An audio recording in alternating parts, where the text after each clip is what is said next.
First Western Bank and Trust, Jobbers Moving and Storage, The Medicine Shop, Hub International Insurance, The Chuppy Clinic, and Prairie Rose Family Dentists.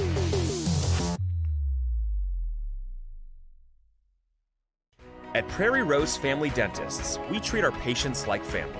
We have 14 highly experienced dentists with incredibly caring dental teams. We have more locations, more services, and extended hours to make sure your dental needs get fulfilled, your questions get answered, and you have the comfortable and high-quality experience you deserve. Call us or visit our website to schedule an appointment today. Prairie Rose Family Dentists. We are family.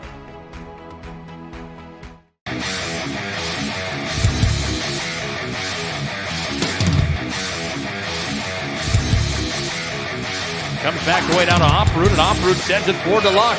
Luck's got a 2-on-1 into the zone. Luck dropped it back. Morelli's in, shoots, scores! Oh, what a twisted wrister from Morelli. He made no doubt about it. Short-handed goal for the Magi. They lead 2-0.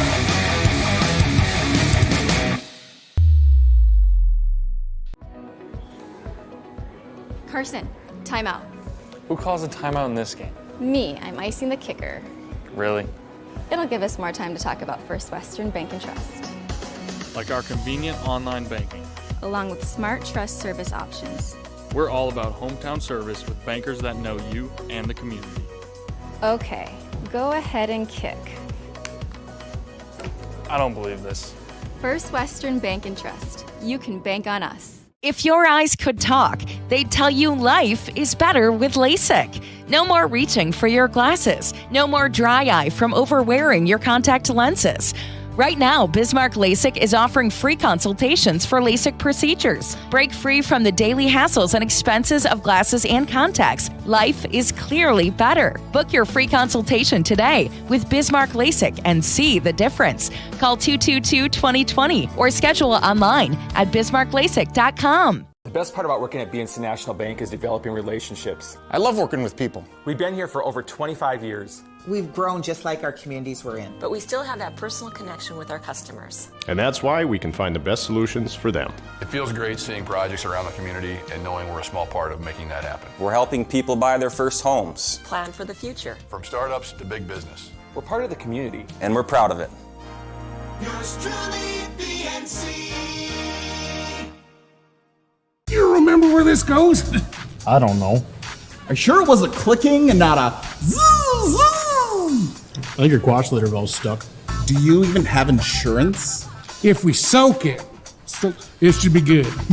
No matter how much you know or don't know about your vehicle, trust the experts at Tires Plus. Real answers from real mechanics. Inspections are free to ensure your vehicle is always in peak condition. Thinking service? Think Tires Plus. Whether you're looking for a full-service financial plan or planning for farm or business succession, Planning Team Financial Advisors is here to help you work toward achieving your financial goals. With locations in Bismarck, Garrison, and Center, our full-service team of professionals are dedicated to helping you work towards achieving your financial goals. Visit us online, planningteam.com.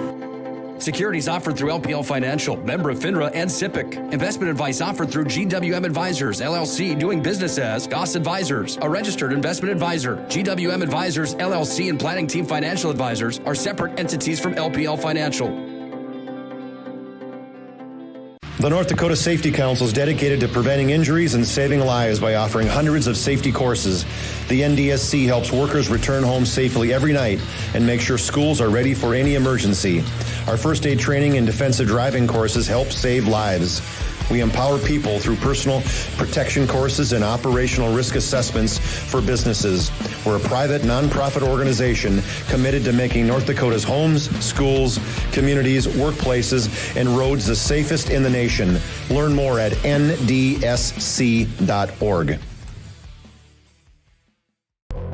This broadcast presentation on the PSP Network is brought to you by BNC National Bank, Planning Team Financial, Sport Clips, Tires Plus, Bismarck LASIK, First Western Bank and Trust, Jobbers Moving and Storage, The Medicine Shop, Hub International Insurance, the Chuppy Clinic, and Prairie Rose Family Dentists.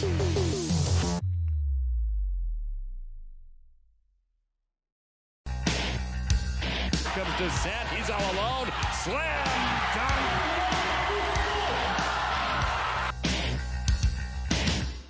Nice right-handed pass inside, step back, Heinert, and she gets it to go.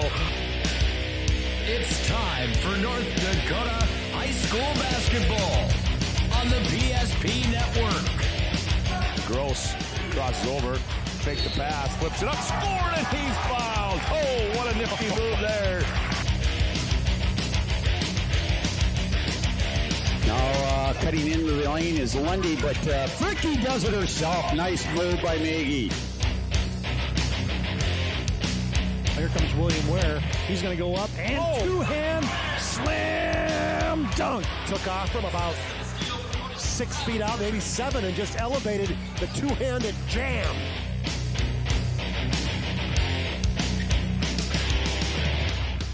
Now, let's go to the hardwood for this matchup's pregame show on the PSP Network.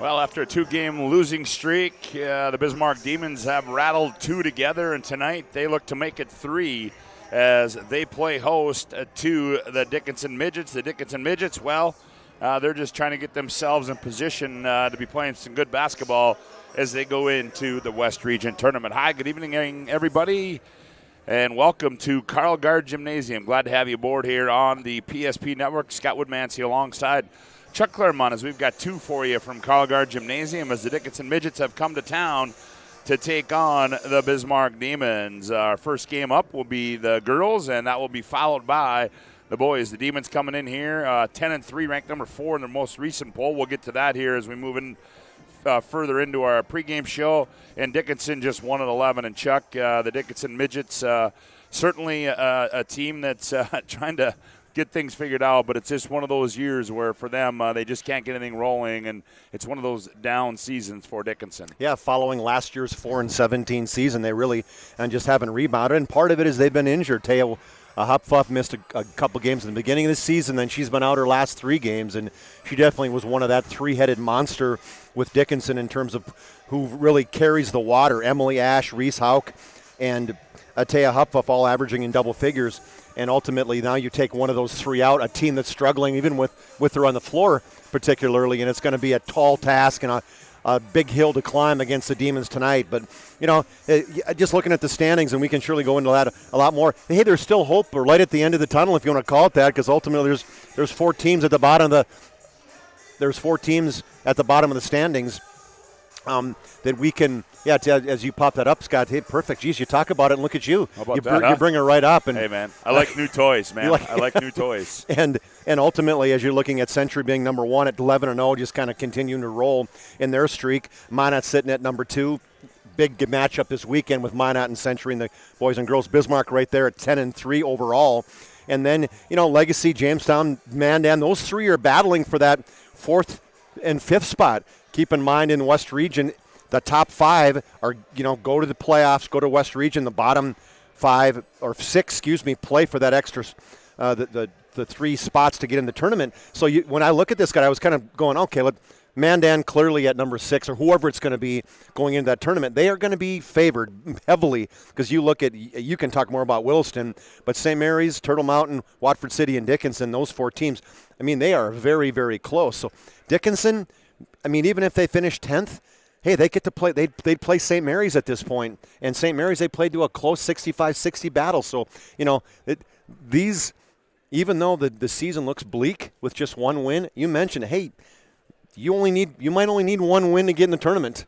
Well, yeah, that's exactly right. It's that 1 win to get in, and you talked about Chuck to Wilson Kyle. It's obviously not playing a varsity schedule, but they will be partaking in the West Region tournament, and they are going to have the unfortunate task of having to go on the road, and they will face that number 6 seed, whoever that may be. And as you talked about right now, is it going to be Jamestown? Is it going to be Mandan? But they will partake, or Legacy.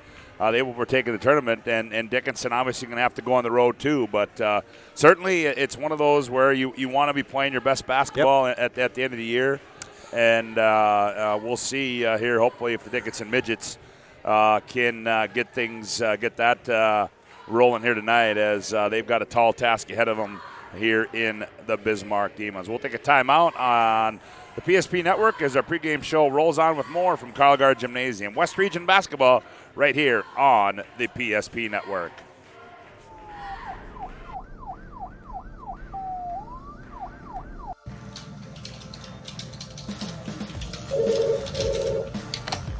Thanks for buying some room.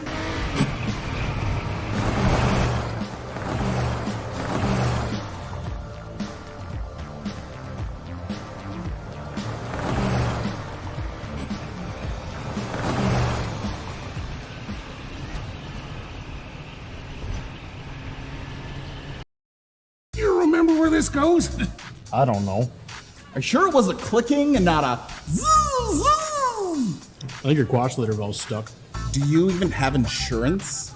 If we soak it, it should be good. No matter how much you know or don't know about your vehicle, trust the experts at Tires Plus. Real answers from real mechanics. Purchase 4 eligible Firestone tires and receive up to $120 in a prepaid Visa gift card. Thinking service? Think Tires Plus.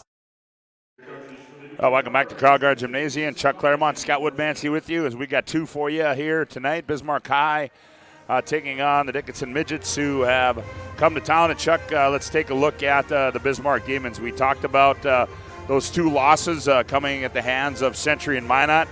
They rebounded with a win against Watford City, got a win last night against a Jamestown team that's been playing some pretty good basketball. So they're certainly getting themselves put right back up in the mix of things. And I guess, with Century and Minot having to play each other yet twice, see what can happen. Just continue to win games and see what happens up on the top. Yeah, I think Bismarck High, this is a team that they've got a ton of confidence.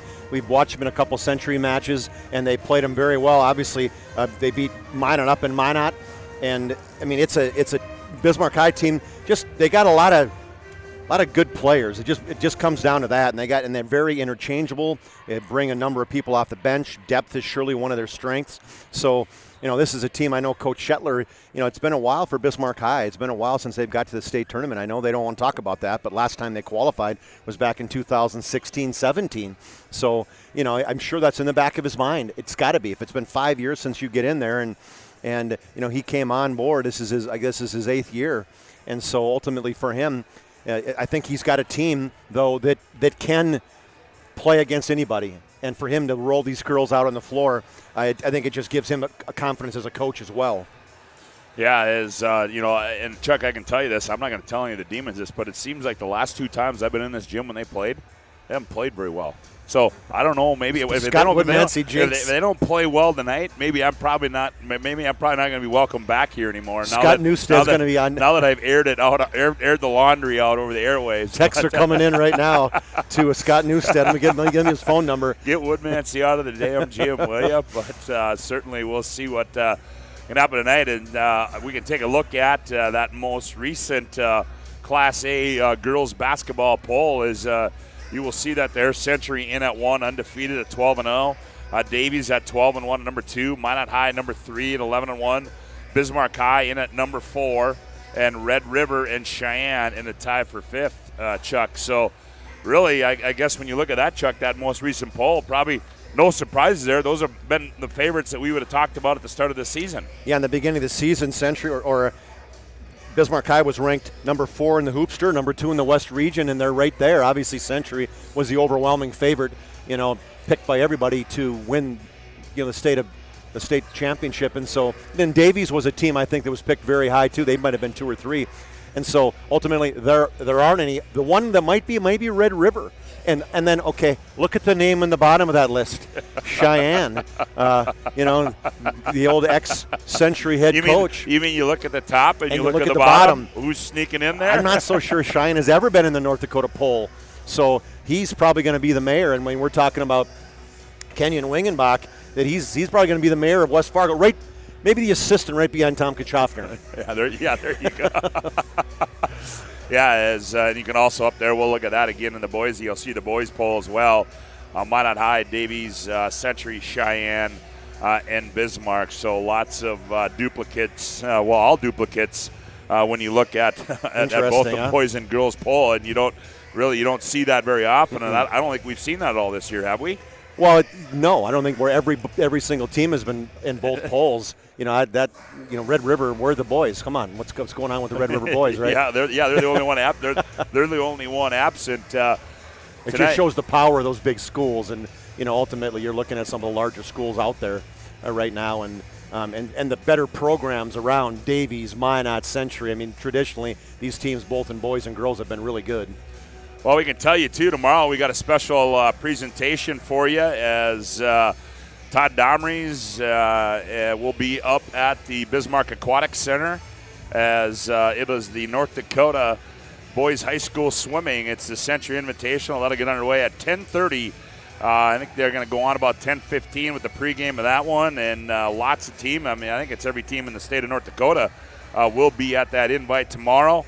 Todd Domries and Mr. Schaefer out of Minot coming down to help TD out with that one, and so certainly hope you can tune into that one. If you can't make it to the capital city from around the state, well, tune in and you'll have all the action right there on the PSP network. And with that being said, we have the overtime tomorrow with Scott Woodmansey will not air tomorrow due to that as we cross over in time and all sorts of issues. So certainly tune in tomorrow on the PSP network. It should be interesting. First time on the PSP network had swimming, and maybe anywhere. You had the old the WWE match the other night. So hey, that was a blast, Scott. It's so fun doing that. Fine job in that. And I guess I got to dabble myself into something. I don't know something new. What's next? What's it going to be? Got track coming up. We got something. Absolutely, but stay away. We're going to have a lot for you coming up here, really on the PSP network, as we're certainly looking forward to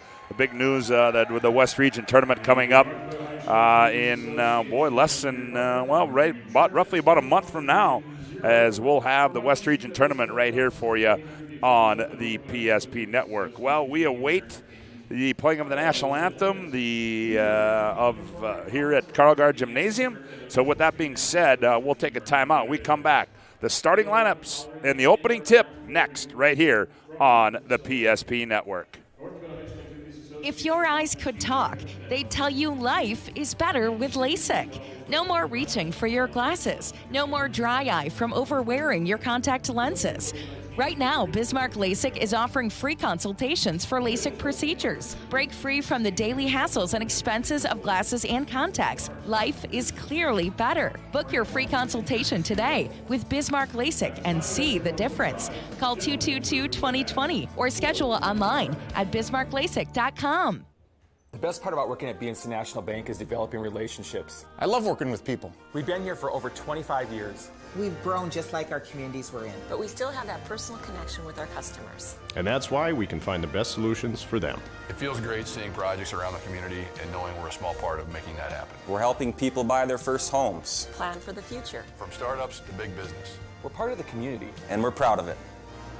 Yours truly, BNC. This presentation on the PSP Network is proudly brought to you by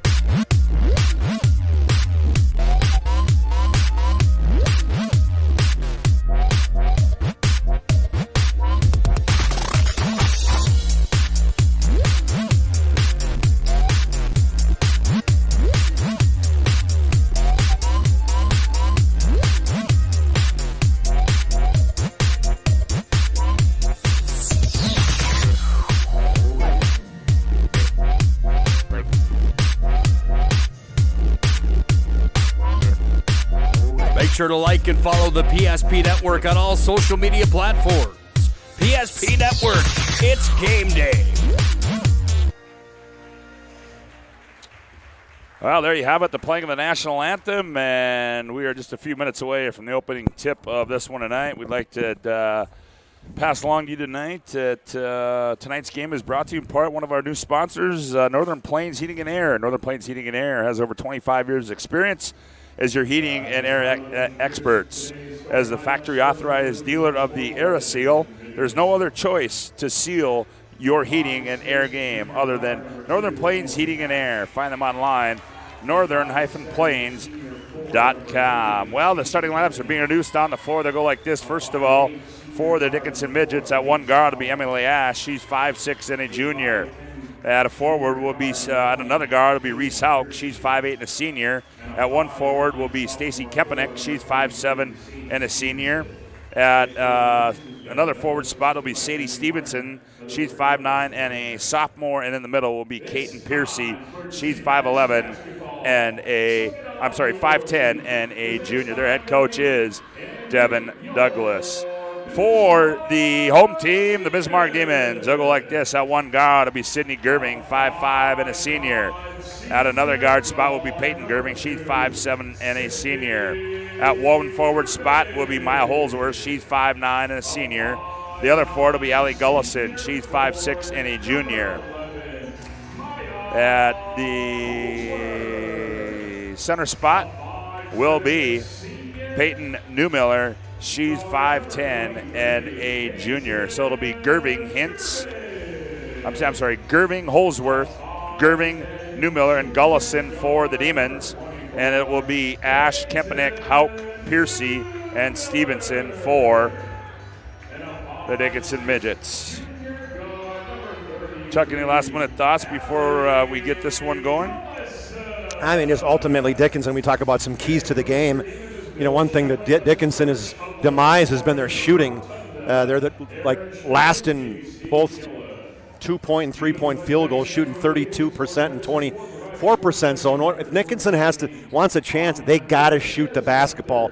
The second key to me, this is for both teams, it's rebounding. Neither team is a very good rebounder. As good as Bismarck is in terms of forcing turnovers and limiting their turnovers, they are not a good rebounding team. They're -6, as a matter of fact, on the rebounds plus minus, and so ultimately that's an area that both Dickinson and Bismarck, if you're going to rebound, if they rebound the basketball, that's going to be a big plus getting into this game tonight. Well, here we go, as going up will be Holsworth goes up against Stevenson, and the Midgets control up high. It is Emily Ash with the basketball, hounded by Gerving. Now goes left side to Hauk. Hauk leaves it for Piercy. Now Piercy gets it off to Ash. Now top of the key to Piercy. Down low, they try to go to Ash. What happened there? No, Hauk's got the ball out of bounds. Oh. Just checking. Did I have the wrong number? I'm calling her Piercy all night up to 2 times. So I just did I? Yeah. Oh, well, okay. I'm just... It's all right. A little dark up here, man. I mean, come on. I'm trying to find light. I'm trying to get... We already got a stoppage. What are they going to call? Delay a game or something potentially? So Hauk will take it out of bounds.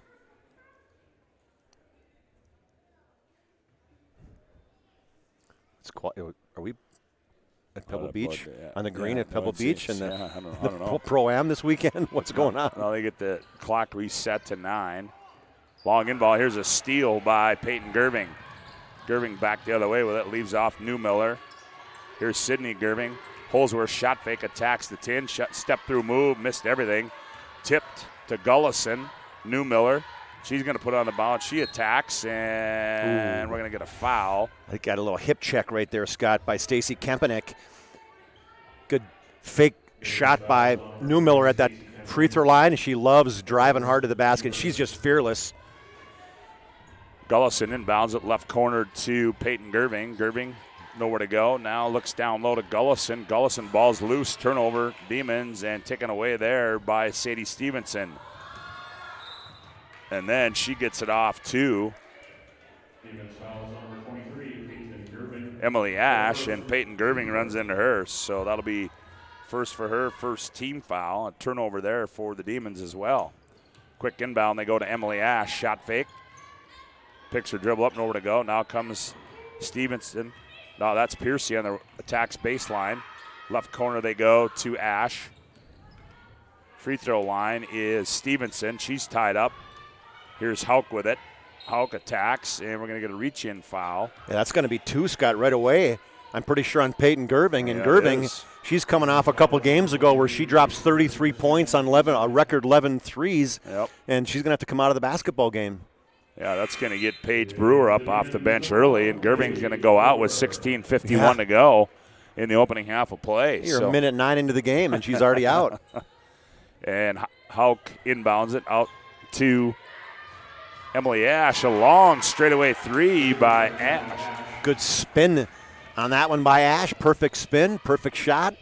And the Midgets take the early 3-0 lead. Here's Brewer with it, left wing. Brewer surveys, now puts it on the floor. Here's Newmiller. Faked in the short corner, now flips one up in the paint, no good. Rebound comes down to Hauk. Hauk gets it back. Oh, finds a wide open Stevenson down low. She turns and fires, misses everything. Newmiller there to get the loose ball. Newmiller runs it in the front court, crosses over to Ortegel. Gullison, left wing, fires for three. We're tied up. That's her spot, Scott. Allie Gullison loves that left wing, and a good extra pass by Newmiller to get it to her. Gullison ties it at 3 on the BNC Bank scoreboard. Pressure applied, as always, by the Demons. We'll see if they can handle it, and we're going to have a Hub International Insurance timeout on the floor. Call 355-3100 and ask for Michael Borman for your commercial insurance needs. 15:54 to go, opening half a play. Demons 3, Dickinson 3. Back after this timeout on the PSP Network. Every 10 minutes, 3 people in the United States will die from a preventable incident. More people are dying on our roadways and in their homes than ever before, but that's where the North Dakota Safety Council can help. Safety is our mission, from the workplace to any place. We're a private nonprofit that offers more than 150 training courses that are dynamic, hands-on, and effective. From CPR and first aid to driver safety and even workplace violence preparedness. We want to make sure your loved ones come home safe each night. Go to ndsc.org to see how together we can make a difference.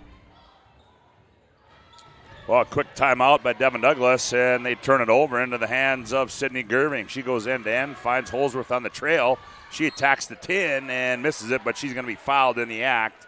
And that foul is going to go against, I believe that's Stevenson, is it not? Yeah, it was Stevenson, Scott, as she came over to help. Just a little late.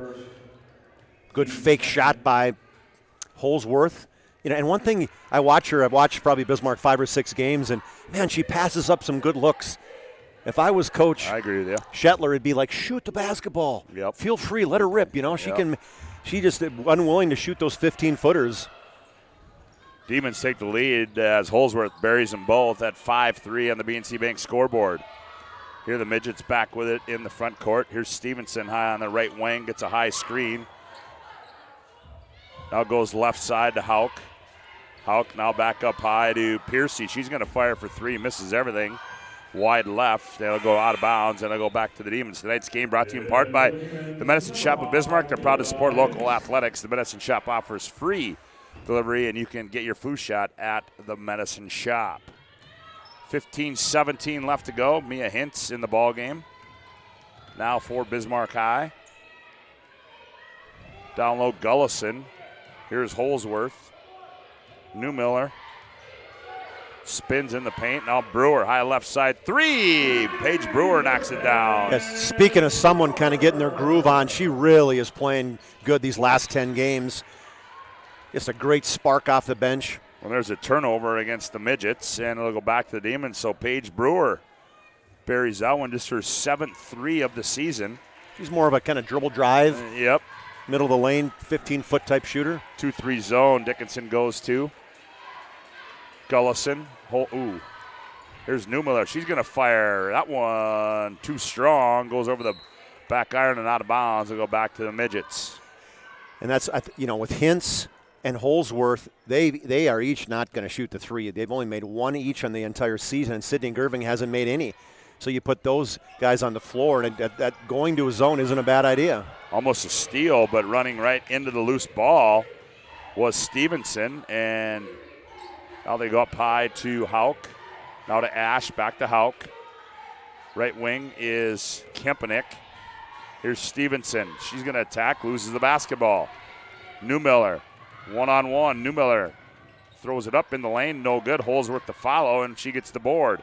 Finds Gullison, one more pass. Brewer straight away three. Oh, that was 3/4 of the way down.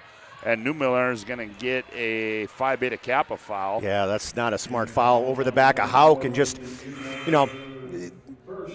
And you know, I think I was talking to her father a couple of weeks ago about after the Century game. It's like they got to keep her in the basketball game. You know, she's so important and she's so aggressive, but sometimes she gets just those foolish fouls. And it seems to Chuck. Oh, here's a steal by Holsworth in the backcourt. Holsworth missed the layup.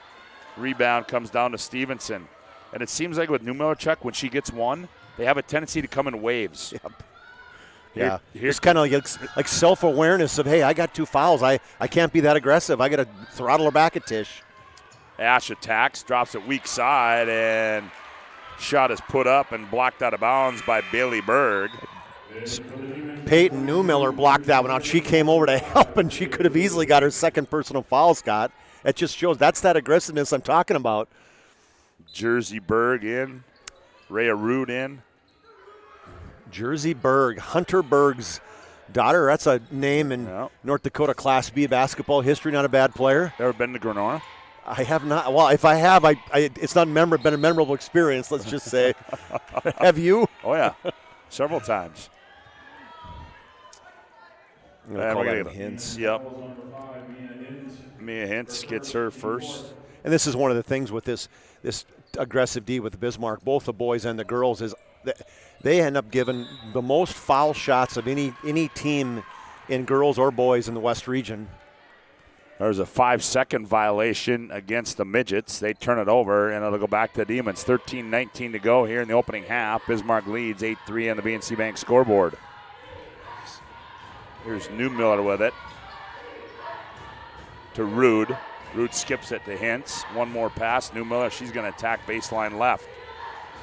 Works her way in, has it taken away by Stevenson. Stevenson gets it off to Hauk.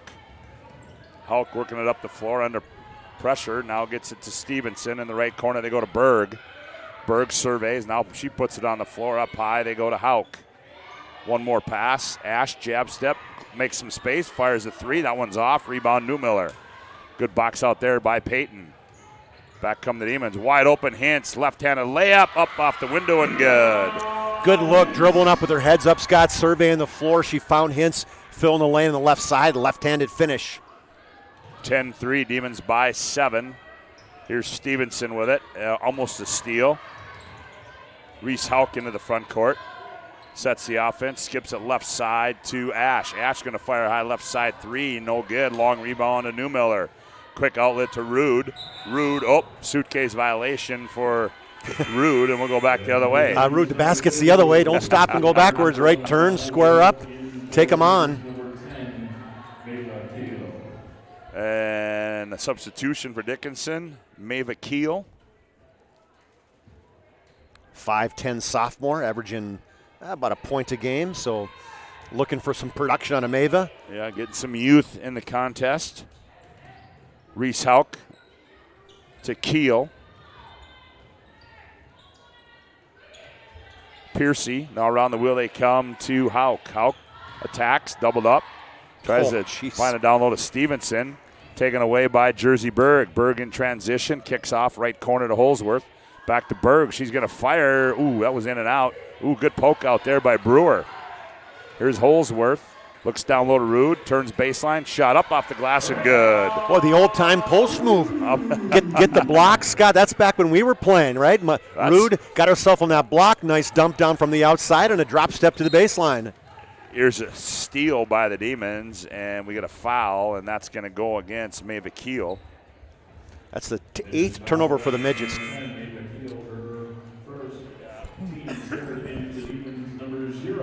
I think next time you got to hit your microphone. Usually one is like the side that I'm on. That's sorry, big fella. That's all right. That's all right. I that was my fault. I've been discombobulated since yesterday. So here's Rude with it. Sorry, fans. Jersey. That was a nice effort. Cindy Gerving flips one up. Ooh, Rude gets the loose ball, turns, attacks, gets it back, goes up, jump ball. And I believe the possession arrow is in favor of the Demons. Tonight's game brought to you in part by Tires Plus. When shopping for tires, shop Tires Plus. All brands under one roof. They guarantee lowest prices. There's service after the sale with the Tires Plus plan. You can't go wrong with Tires Plus. Visit them online at TiresPlusND.com. Jersey Berg to inbound it. Does so to Gerving. That's Peyton with it. Back in the ball game. There's a right corner three. That one's off. As also in the ball game is Katie Greff in the ball game now as well for Bismarck High. 5'6" junior. Another turnover. And I didn't even talk about turnovers, and that's obviously with Bismarck High. I'm pretty amazed that Bismarck High forces 26 turnovers a game and only commits 14 of their own. And that plus 12. That's by far the best in the West region. Here's Holsworth. Holsworth finds Jersey Berg on the weak side. Oh, I stand corrected. That's Peyton Gerving. Nice head and shoulder fake, and she went up and scored it. Well, Scott, if you recall, this started out at 3-0 as Emily Ash hit a three to start the basketball game, and now it's been 14 straight for the Demons. Yep, I do recall that. That wasn't that long ago. Reminder to stay tuned for our Legacy Financial Planners halftime show. Legacy Financial Planners, a private wealth advisory practice of Ameriprise Financial Services, LLC. Visit them at planwithlfp.com. Inside they go Holsworth. Now they find Gerving down the right side. She attacks, and she is going to be fouled, is Peyton Gerving. That's stand corrected. That's Sydney Gerving. Kempenek is going to get the foul, right? Yeah, that's her second personal foul. Yep. And one thing with Dickinson, we talked about Bismarck's depth, Scott. Dickinson doesn't have the depth. Nope. I mean, they are between Ash, Hauk, and it was Hupfoff. I mean, they were playing 30 minutes a game, basically. And so you are not going to see Reese Hauk and Emily Ash come off the floor unless they have to. As Gerving gets one of two, and it's a 15-0 run by the Demons. They lead at 15-3. Here's Hauk with it. Goes right side to Stevenson. Stevenson, and Ash fired it to Keel, but that was not Keel, is that 20? Yeah, that is 22 in the ball game now. Kinsey Hoff. Kinsey Hoff in there for Dickinson as well. Just a sophomore. Young squad. Yeah. For Coach Douglas. Here's Jersey Berg. Oh, nice backdoor pass. Gerving layup missed it. It did Sydney. Dickinson up the near side. That's Ash. Stop and go move. Crossover. Straightaway three is up and good for Reese Hauk. Good job by Ash as the one, or Kempenek was the little dribble drive, drew the defense, and gave Hauk finally an opening. 15-6 our score on the BNC Bank scoreboard. 9:07 left to go. They try to go down low to Holsworth through the Demons. Lost it, got it back, finds Gerving. Free throw line. There's Peyton Gerving. Nice 15-footer for Peyton Gerving. Her first hoop of the night. Makes it 17-6 Demons. Should pressure and ball poked away, and it's going to stay with the Midgets. Line change now for Bismarck High. Newmiller in, Gullison in, Brewer in for the Demons. They inbound it to Ash. Emily runs the show, now gets it Hauk on the right wing. Hauk looks down low and was able to get it to Kinsey Hoff, and she turned and she was fouled in the act. I like recognition there. Kinsey Hoff at 5'11", Scott. She got right to the block with Sydney Gerving at 5'3". Drop step to the baseline, and Gerving tried to look like she was drawing a charge, but the official, good call. Little reach in. Kinsey Hoff converts. Makes it 17-7 on the BNC Bank scoreboard. 8:39 left to play here in the opening half. Bismarck High and Dickinson on the PSP network. Glad to have you aboard as Hoff gets two when she's above her average of one. Hey, we said we needed production out of her. 17-8. Gerving thought about it, did Peyton. Now gets it off to Newmiller. Newmiller, free throw line. Oh, nice pass. Gullison. Oh, and a better block that time by Stevenson from the weak side. Good help. Stevenson gets it off to Emily Ash. Now Stevenson. Here's Hauk with it. Hauk looks back door, nothing there. Now she gets it off to Ash. Stevenson to Kinsey Hoff, and she's going to be tied up on the near side. Yeah, when you can't, anytime you dribble anywhere near Mia Hintz, she is going to come right at you. So good help right off her person she was guarding, came down double team in the drive. They didn't call a foul. I thought they were going to call a foul. No, just a jump ball. 2 to shoot. And getting it off at the buzzer and burying it is Reese Hauk. And then the big scream, let's go. A nice little run coming back. 5-0 run for the Midgets. Now 17-11. Paige Brewer knocks down a 2. And that's where we're talking about. That's her game, Scott. Little kind of getting in the lane, little 15-foot jump shot. On the other end is Emily Ash. She's going to fire from the baseline left. That one bounces off, ball's loose, and Ash comes out of there with it. And she tried to get it to Hauk, and it's going to be poked out of bounds by Brewer. Well, the girls are as quick as the boys. I was down writing the score down, and just like that, Brewer was back in there and putting one in the hoop. Exactly.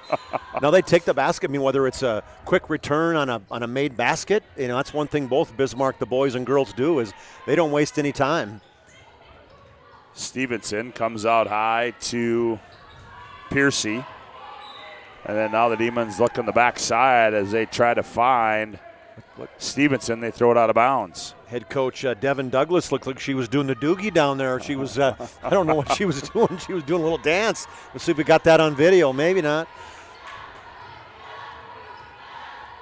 And here's a layup on the other end by Peyton Newmiller as she attacks the basket. She's got 4 in the night. That's a set play, Scott, as Newmiller, Coach Shetler called a play for. She had not scored yet, got the ball at the top of the elbow, just turned and spun right to the baseline. 10-point lead now for the Demons, 21-11 on the BNC Bank scoreboard. BNC Bank, financial solutions for your life and business.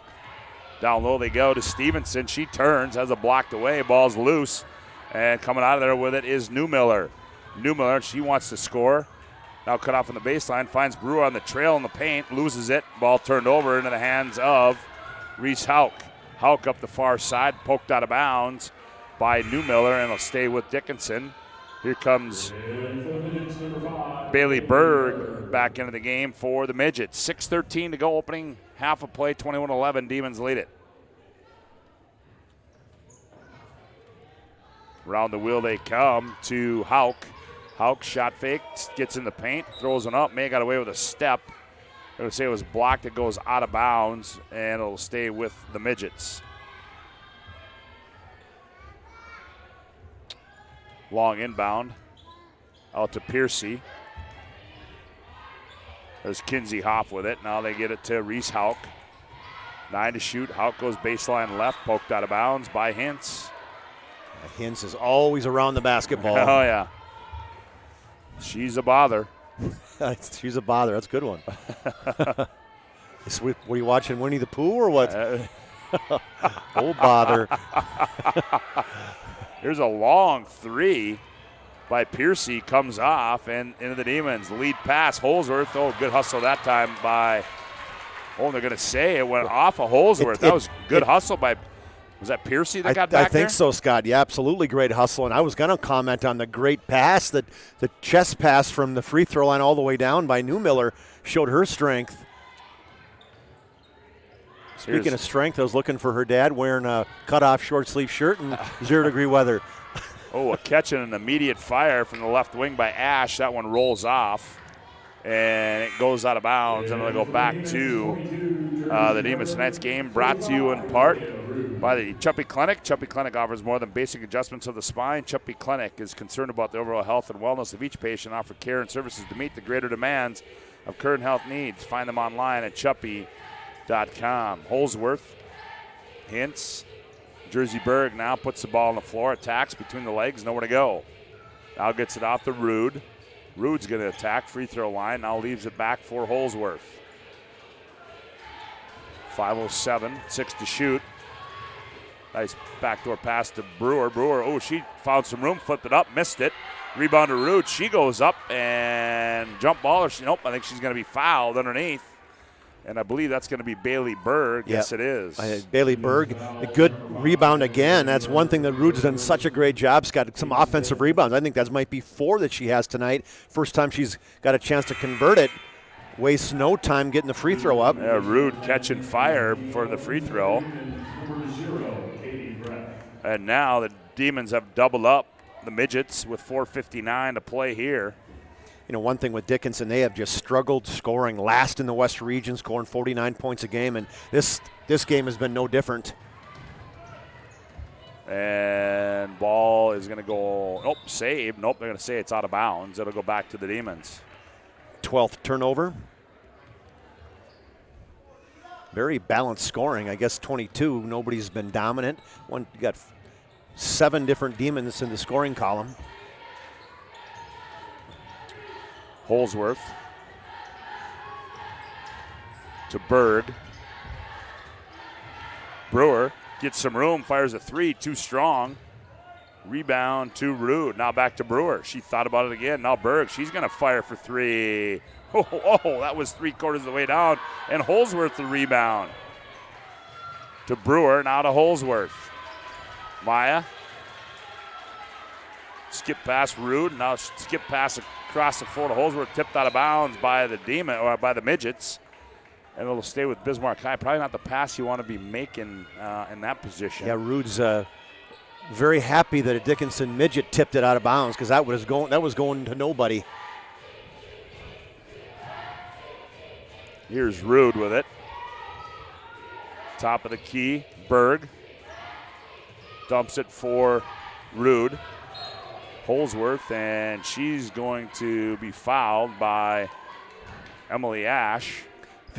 You know, I just want to make the comment, we know Peyton Newmiller's dad. We're friends with him, so if anybody is, don't be offended by our comments about Midge, because believe me, there's a lot of back and forth bantering between us. A catch and fire for Paige Brewer from the corner.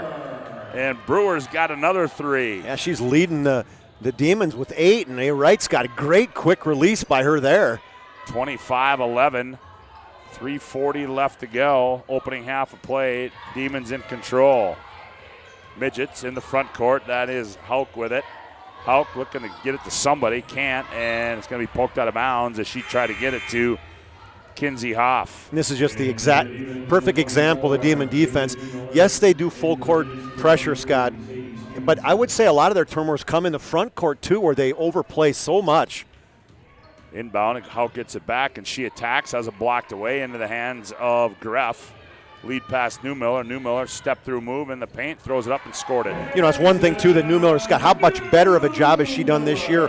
Under control. Last year she probably led the West Region in offensive fouls, and this year, man, just so much more under control. Keel cut off there by Berg, gets it off to Hauk. Left wing 3 rolls off by Piercy. And rebound on the weak side by Hauk, and she's going to be fouled.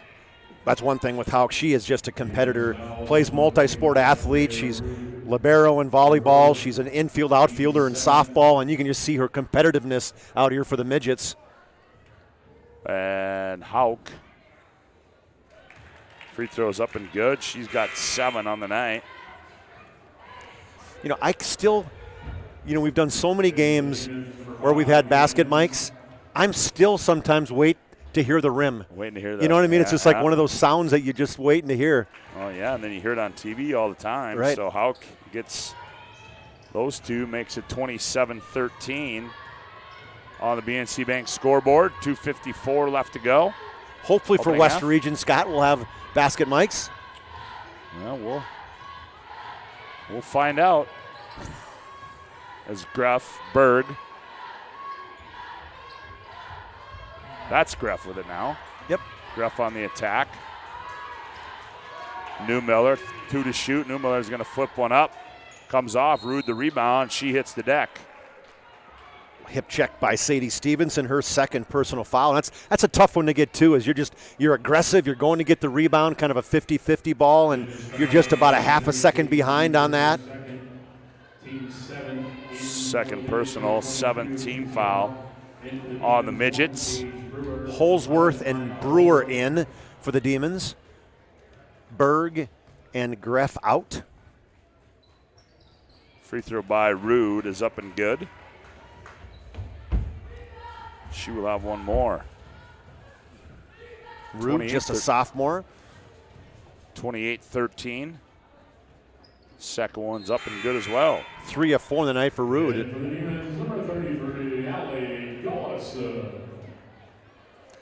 Yeah, we've just been told by our fearless leader, basket mics and multiple cameras. We're getting ready for the big show, Scott. Yeah, well, look out, Fox Sports. Here we come. 29-13. Here are the Midgets with it. Attacking is Emily Ash. Step back move, shot short. Rebound comes down to Gullison. Gullison gets it off to Brewer. 2:07 to play. Brewer's going to one bounce, step into a 3, rolls off. Rebound down to Keel. And we're going to get traveling in the backcourt against Hauk. And she traveled because she was trying to outlet it to Emily Ash, and Newmiller came out of nowhere to kind of step in front. So even though she didn't tip it out of bounds, she surely was in a position that caused that travel. 13 turnovers.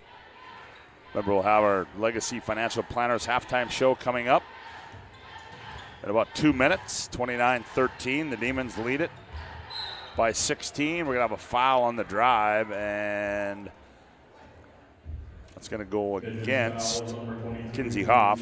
Reach in on Kenzie Hoff as Newmiller turned the corner, going hard to the basket. So Newmiller will toe the stripe again for the Demons. Free throw on its way up and good for Peyton Newmiller. Newmiller averaging 14 points a game. Got her with 5 tonight. 30-13, make it 31-13 as Newmiller gets them both. Back with it is Hauk. Ash, now they come near side to Piercy. Piercy loses it, knocked away by Newmiller in the hands of Hintz. Hintz in the front court, hands off Newmiller. Nice skip past Brewer. Brewer sets. Brewer fires for 3. Ooh, that's 2. Hintz all alone on the weak side. Got the rebound and the putback. And what a box out by Gullison for the Demons. She completely cleared out the strong side. I think Hintz, when she caught it, Scott, she was like, where's everybody else? It didn't look like the way she looked around like, okay, wait a minute. I can't be this open. I suppose I should shoot this, huh? Exactly. Demons by 20, 33-13, minute high post. Newmiller turns, nowhere to go. Here's Hintz. She's going to fire for 3.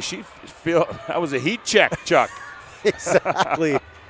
Here's Newmiller with it. Newmiller, top of the key, looks down low, and a Holsworth poked away, hits the loose ball. Newmiller, the runner in the lane, fires one up. That was a missile. Yeah, that had zero chance of going in. She was hoping for to draw the foul, and she did on. And Hauk shaking her head. She's like, I bet you if you could read her mind, she said, Mr. Official, you just bailed her out. Yep, that one was not going in. And then she just said, that's karma. Bailey Berg comes in for the Midgets. 33-13 our score, 1:04 to play. Newmiller 3 of 4 now after making that one. Where does she have 7 points? 34-13. Keel finds an open Piercy. Now to Berg. Now to Kinsey Hoff. Gets it off to Ash. Now Piercy with it. Piercy looks inside. Nowhere to go. Now gets it to Ash. Ash trying to do something. Now she goes right down Broadway. Has a block by Newmiller from behind. Here comes the Demons. Nice diagonal pass. Brewer. Brewer catches. Nowhere to go. Now leaves it for Holsworth on the trail. Holsworth. Newmiller. Itchy trigger. Fires for 3. Short. Rebound comes down to Piercy. 2 open on that one, Scott. She had all kinds of time. Actually had time to change socks. Keel runs it into the front court. Ooh, there's wide open. They found her one bounce. Oh, nice defensive play there by Gullison. Hip checked, and Gullison said nope. Saves it. Here's Brewer in the front court. 2 seconds, 1 second. Step back. Brewer shot. Holsworth, and that's going to be after the buzzer, and that will end the opening half of play here in our girls contest from Carl Gard Gymnasium. On a BNC Bank scoreboard at the break, the Demons 34, the Midgets 13. We'll be back with our Legacy Financial Planners halftime show after this timeout. You listen to West Region Basketball on the PSP Network. Carson, timeout. Who calls a timeout in this game? Me, I'm icing the kicker. Really? It'll give us more time to talk about First Western Bank and Trust, like our convenient online banking, along with smart trust service options. We're all about hometown service with bankers that know you and the community. Okay, go ahead and kick. I don't believe this. First Western Bank and Trust. You can bank on us. Whether you're looking for a full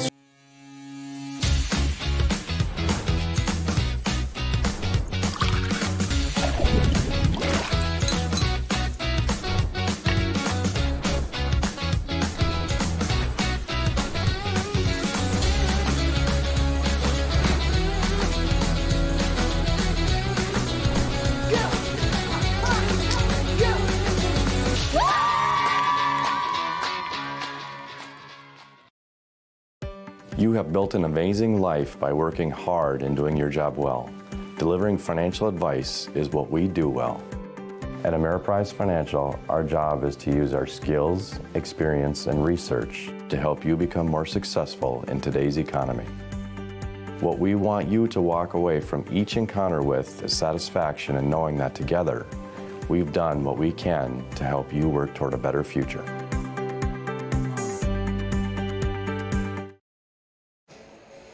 Welcome back to Carl Gard Gymnasium.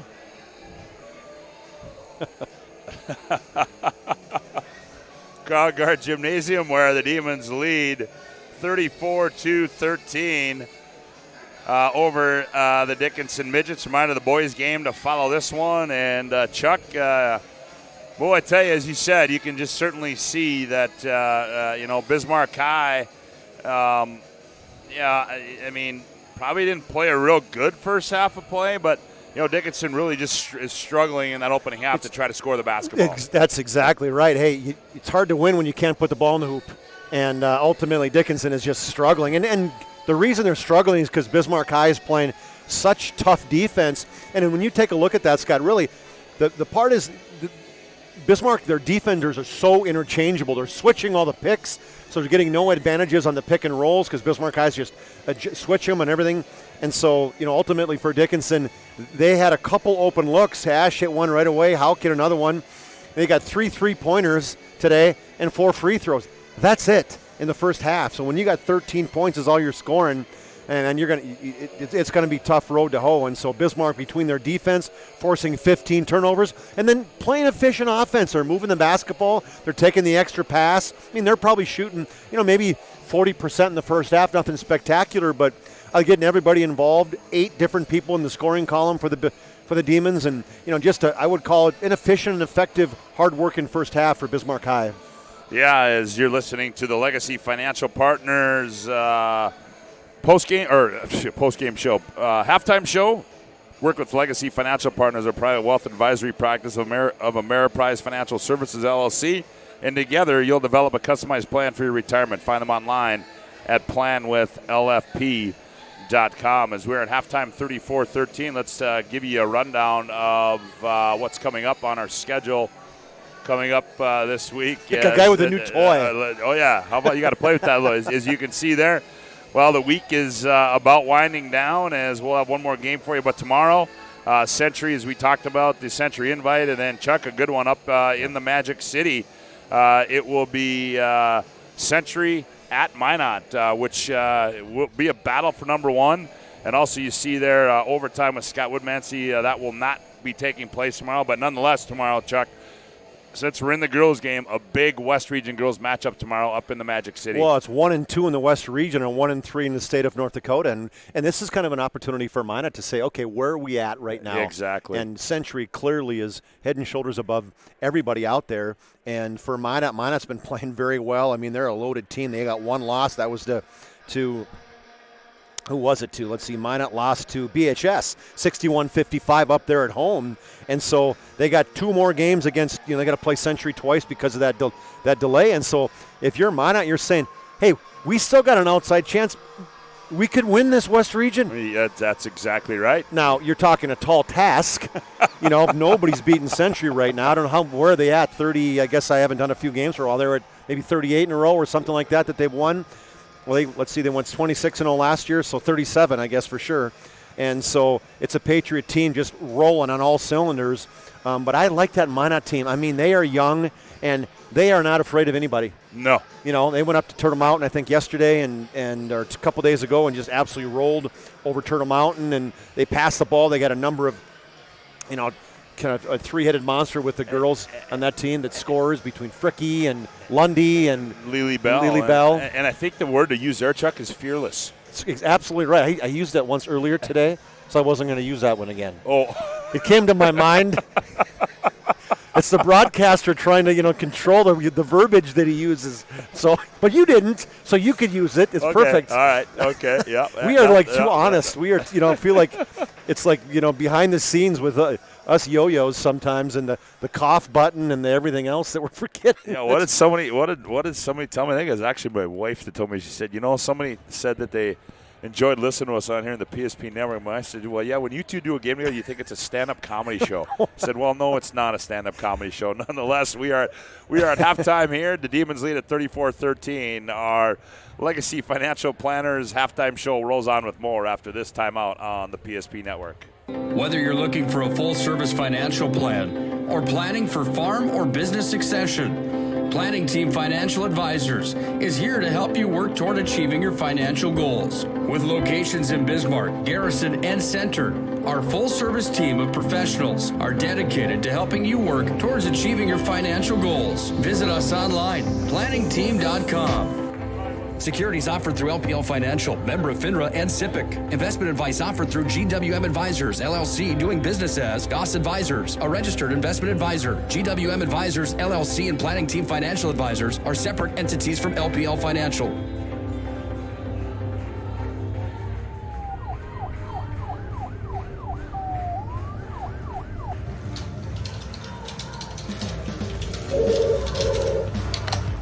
Thanks for buying some fruit.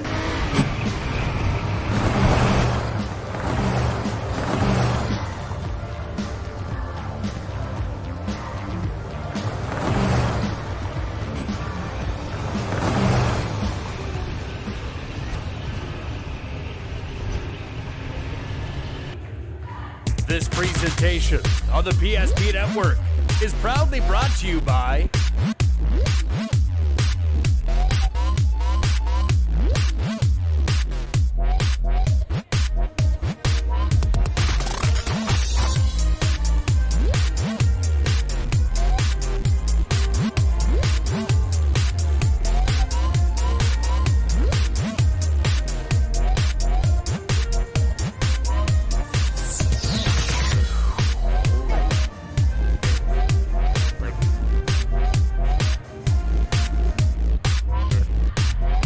sure to like and follow the PSP Network on all social media platforms. PSP Network, it's game day.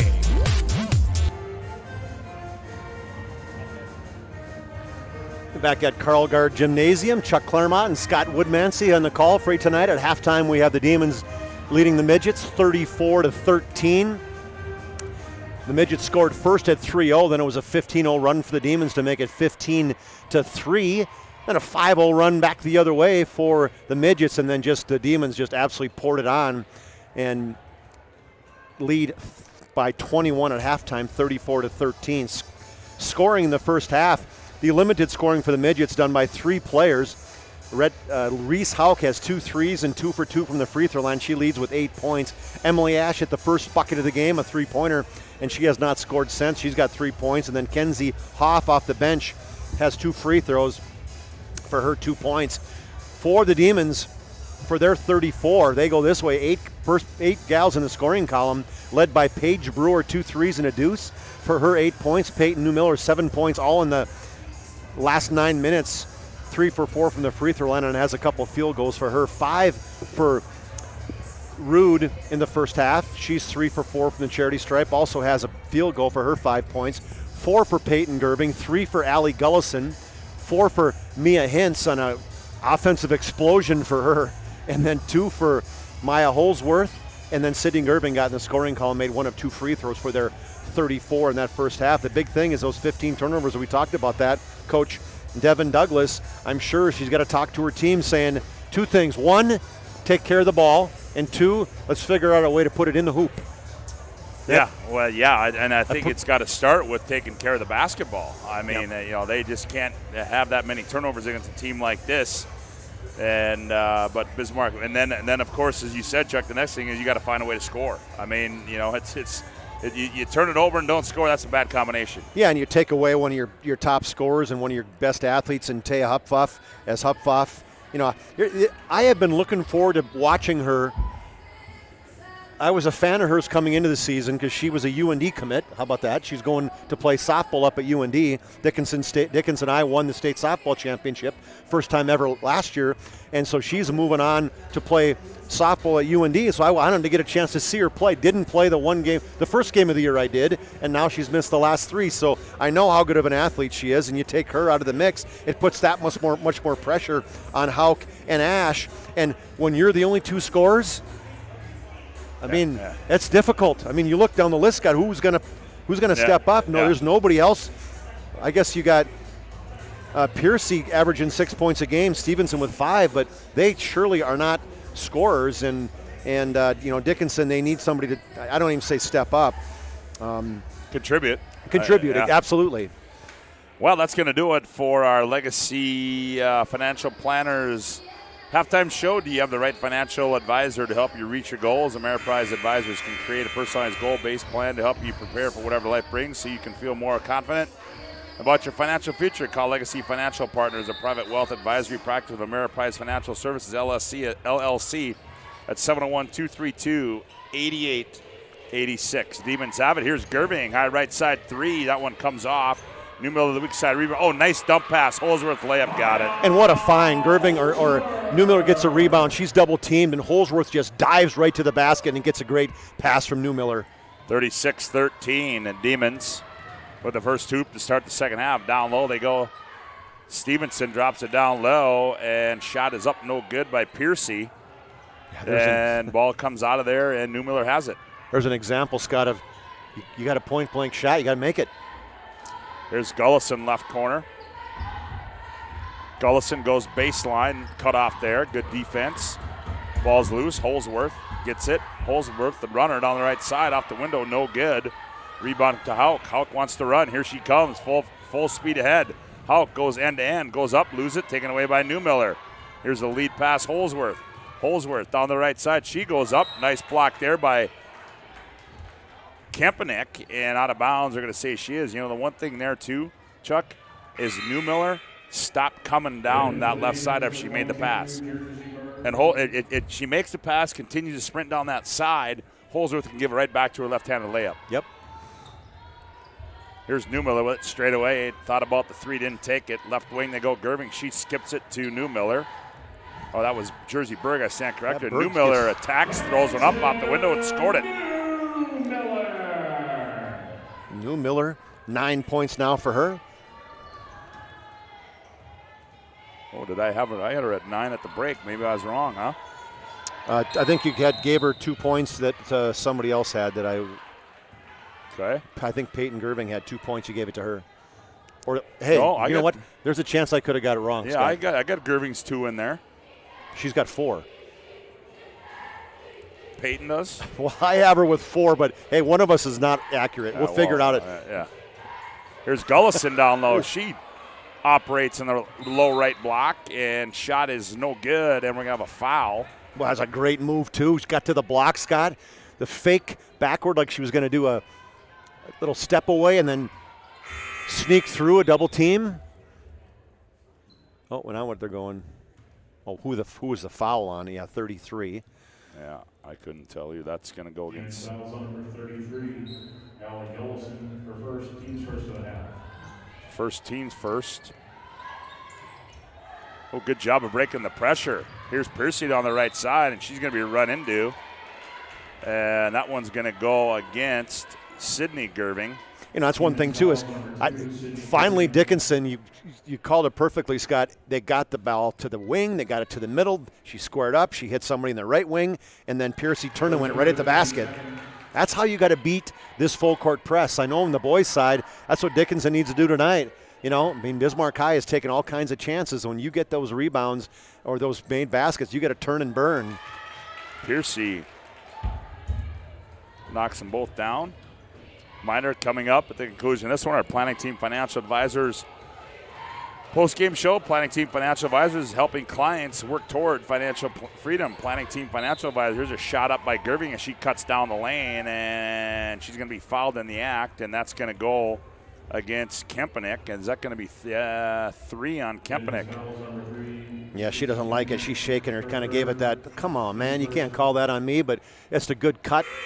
Good take by Sydney Gerving, split the defense again. That's one thing Dickinson not doing a great job at is, you know, when they got a chance to double team, they're leaving a little bit of an opening, and the Demons are able to penetrate.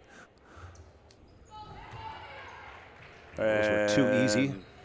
I don't know if the net even tickled. She get both those? No, she made the second one. So it should be 40, isn't it? She made the second. You made the first, right?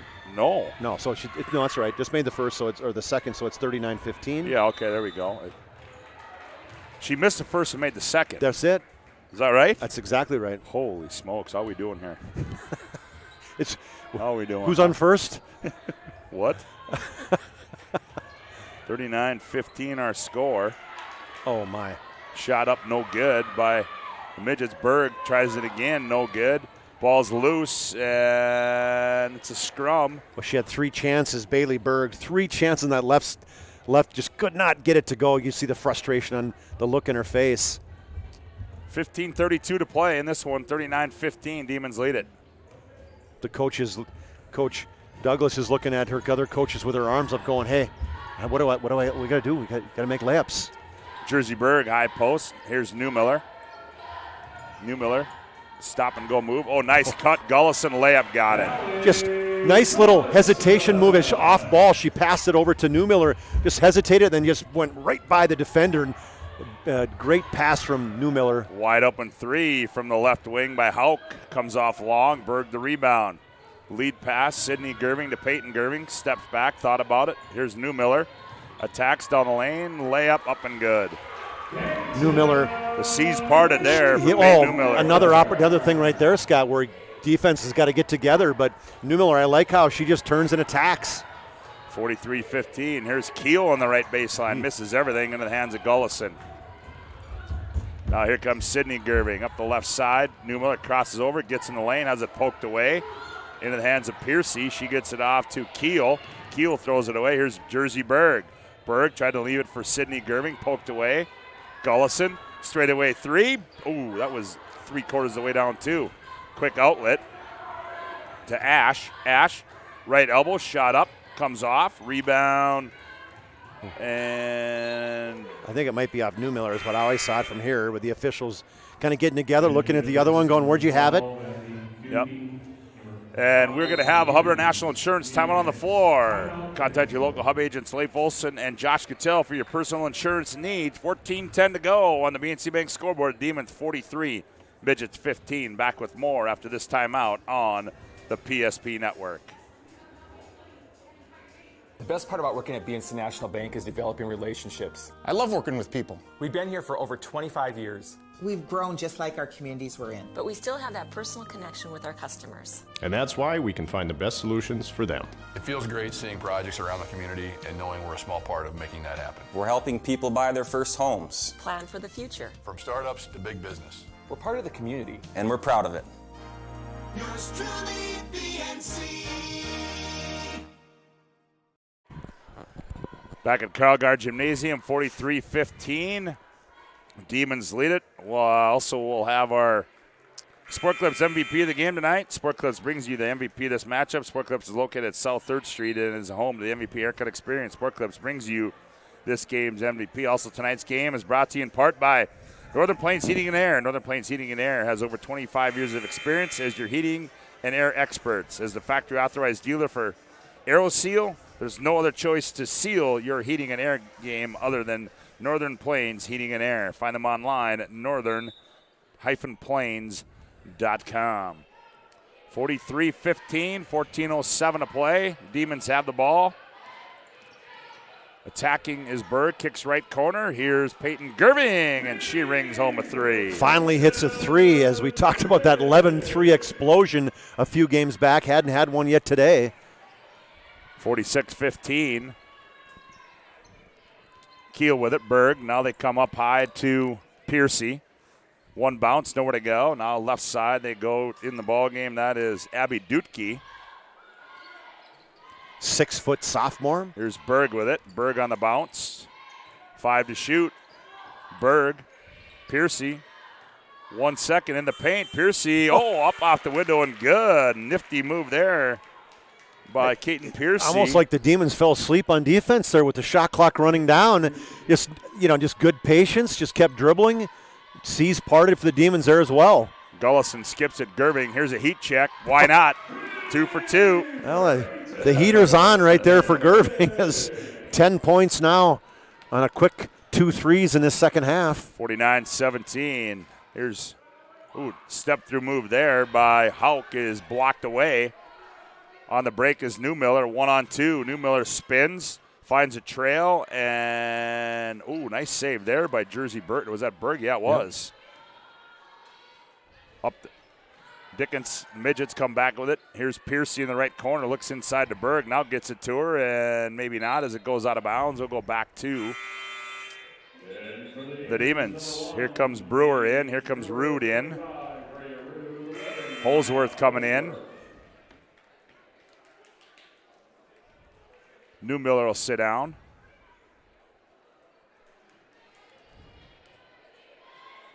Brewer in the front court, looks down low to Rude. Nice pass. Hintz left wide open. The left-hander fires and misses. Hauk the rebound. That was just a errant pass there, taken away by Holsworth. Holsworth. Gerving one more time. Why not? 3 for 3. She has got her stuck on automatic, Scott. And they are from 3 different spots on the floor, too. 52-17. Here's a steal by Holsworth. Hintz. Now here's Peyton Gerving. Gets a screen. Now gets in the paint. Tries to throw it down low to Hintz. Taken away by Hauk. Here's a lead pass to Piercy. Piercy, nice catch. Bounce. Shot up. No good. But she will be fouled in the act and will go shoot 2. Piercy putting together a nice second half. I like how she got out right away. Filled the lane. Good headman pass down to her. She caught it. Turned. Went right at the basket. 52-17 as Piercy toes the stripe. Free throw on its way and good.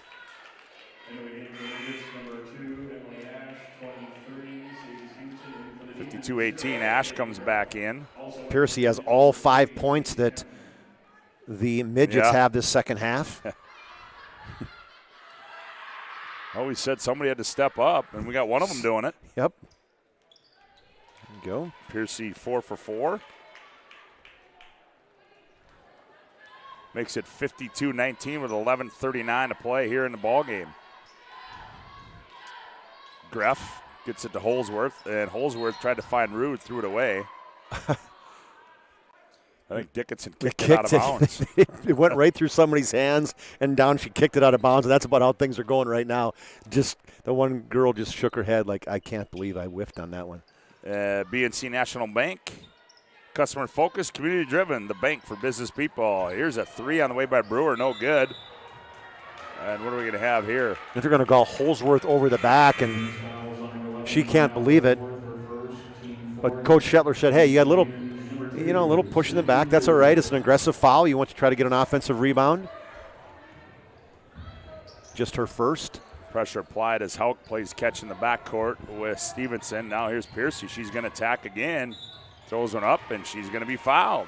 Well, somebody talked to her at halftime and said, hey, time for you to get going to the basket. And the 5'10" junior has been doing just that.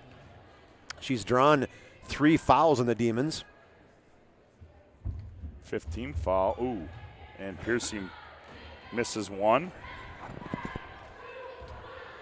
52-19 our score, 11-17. Oh, and she loses that, a violation?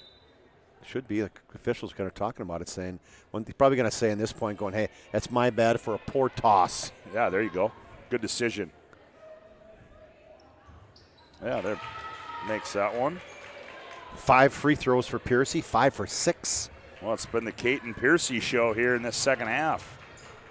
Here's Brewer on the left baseline. Now reverses her dribble, comes back out high. Holsworth looks inside to Rude. Right elbow, turns, attacks. Gerving, nice crossover move. Ooh, that one's short. Here comes Piercy again. Boy, she's everywhere. She is. Underdog. Ash Hauk with it, high right side. Now Kempenick to Ash. Kempenick between the rings. Almost a steal. Attacking is Stevenson. Shot it. Oh, in and out and back down for Sadie Stevenson. Yeah, I like that. She had a really good game when I watched the first game of the season. That was a nice rip. Went to the block, pulled up where the defense was. Here's Holsworth, right corner three, no good. Rebound comes out to Stevenson. 52-22, Demons by 30. Yep, suitcase violation as Kempenick got going a little too quick there. Closeout by Greff, probably forced that turnover. I'm looking forward to that. You know, Dickinson, the midget boys have been playing really well as of late. They got it knocked off by tough loss by over Legacy, yeah. But you know, still they beat the Patriots, won 4 in a row. Before that, shot by Brewer, air ball taken out of there by the midgets. Here comes Piercy. Piercy going end to end. Drops it off for Hauk. Hauk in the paint, loses it. Wants to get rid of it. Still step through move, and shot is up, no good. But she's going to be hauled. Holsworth is going, huh? Yeah, she's. What do I need to do on that one? I'm with the arms. That's the stance of frustration, Scott, right there. She thought she played good defense, but hey, just smart play by Reese Hauk. She was in a position going, I got nothing to lose. I'm going to, lean in on her. I'm going to try to see if I can't draw some contact, and I can't get bailed out, and that's exactly what happened. So that's just a smart play by the senior Reese Hauk. 52-23. Hauk with 9. And nope, she misses that one. Rebound run down by Newmiller back in there. Newmiller, wide open. Greff, layup, got it. Somebody fell asleep. Yep. There was nobody in the backside of that press. 54-23, 9:34 to go. Here's Hauk, loses it, taken away. Brewer, lead pass to Sydney Gerving. Nice diagonal pass. Greff, bounce, layup, got another one. Greff, almost deja vu, filling the lane on the left side. Left-handed layup, good look by Sydney Gerving.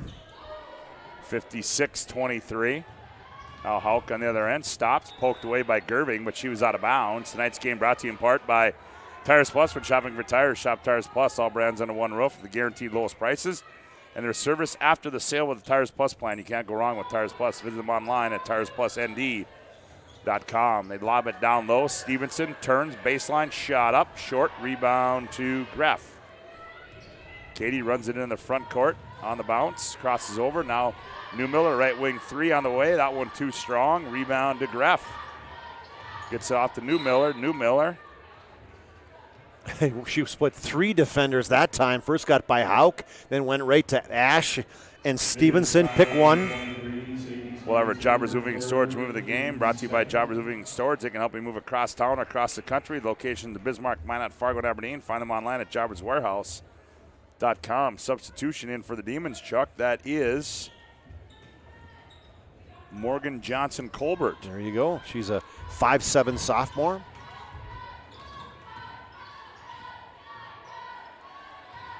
Here's Greff with it. Greff gets in the paint. Here's Holsworth. Shot up by Holsworth is no good, but she's going to be fouled in the act. Good ball fake at the three-point line. That's one of those things, if you're a Dickinson defender and you've done any research on the other team potentially, that you're going, hey, she's 1 for 15 on the season. I'm just going to stay back here. You want to shoot that three, you go right ahead. And Holsworth, it just loves to just drive to the basket. She misses a free throw. 8:35 to go, 56-23. It's all Bismarck High. Second one is up and good. Still got to find the move of the game, Scott. Well, I'm not so sure that I don't have the. You got one? I don't. The couple of heat checks there so far for Gerving. Maybe right there, huh? Unless we get I could know what it was. The rebound right now by Gerving and the dime to Holsworth on the finish. Oh, there you go. Okay. Oh, there's a swat. Block. Here comes Johnson Colbert out with it. She's gonna go. She's gonna get in the scoring column. She got to go a little too quick. Drops it off to Newmiller. Newmiller attacks and scores. Fake shot at the three-point line. A couple left-handed dribble. Crossover back to the right hand and finish. 59-23. Here's Keel. Nope, that's not Keel. That's Dutke with it. Now they try to go down low to Piercy out of bounds. It'll go back to the Demons.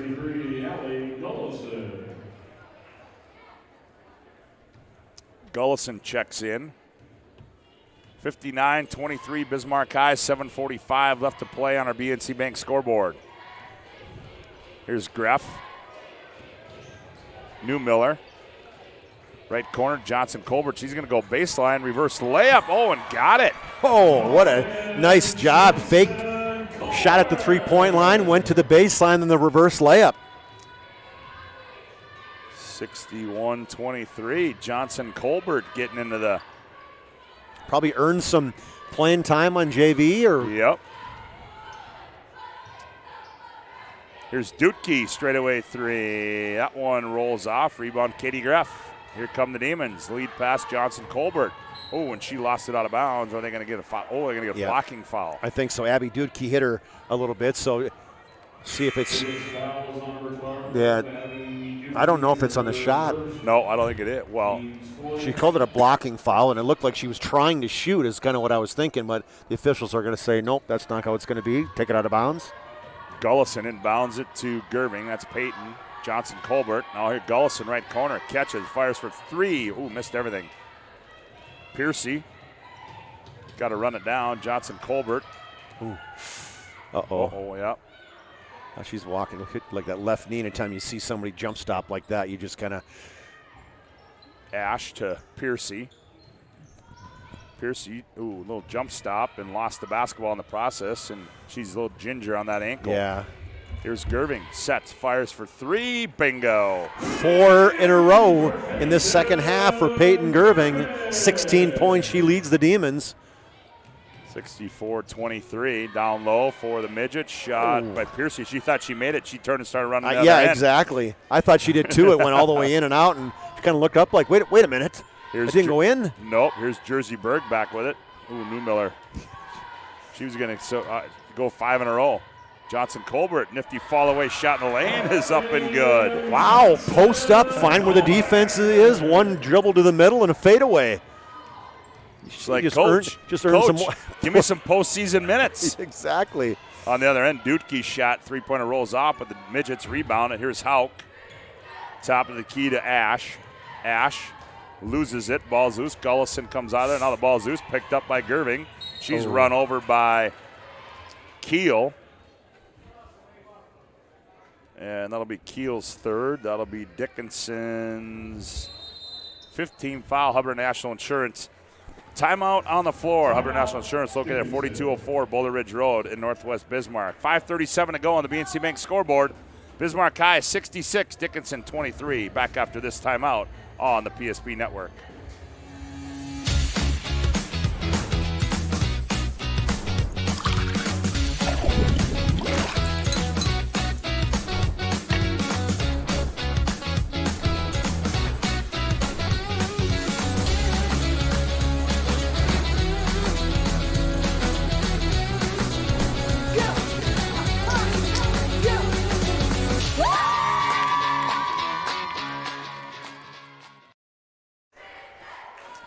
It's all Bismarck High here tonight. 66-23 on the girls' side. Reminder to stay tuned for our Planning Team Financial Advisors post-game show. Whether you're looking for a full-service financial plan or planning for the farm or business succession, Planning Team Financial Advisors is here to help you work toward achieving your financial goals. Visit us online at planningteam.com. 66-23 our score. How about little thanks to our camera operator, Becca. She's bailing us out again.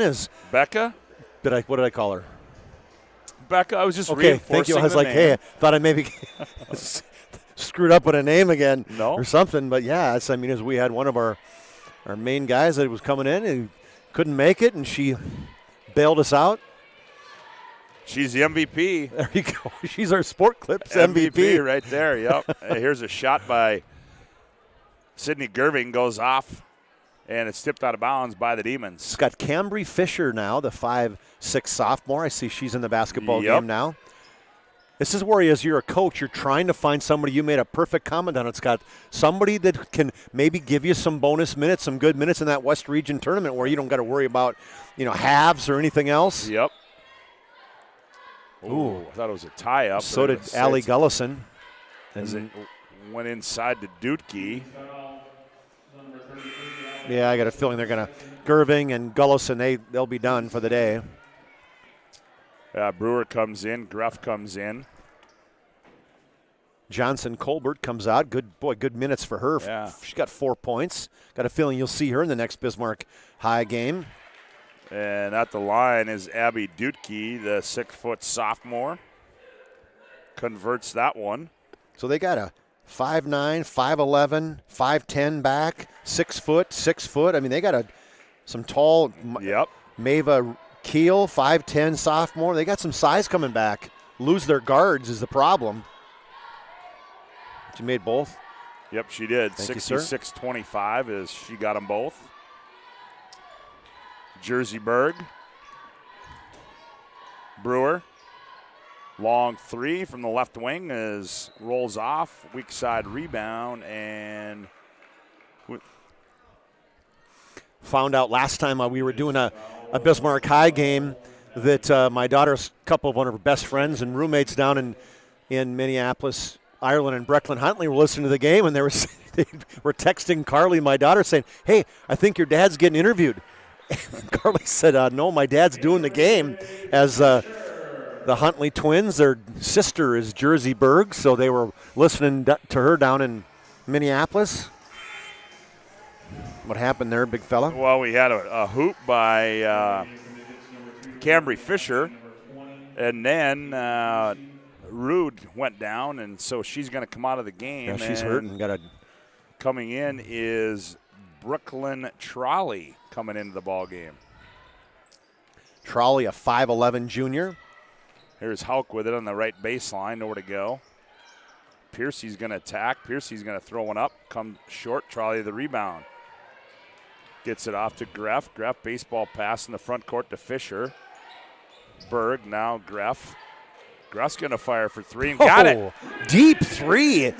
Ball fake like it was going to go back to that right wing and then scored up and knocked it down.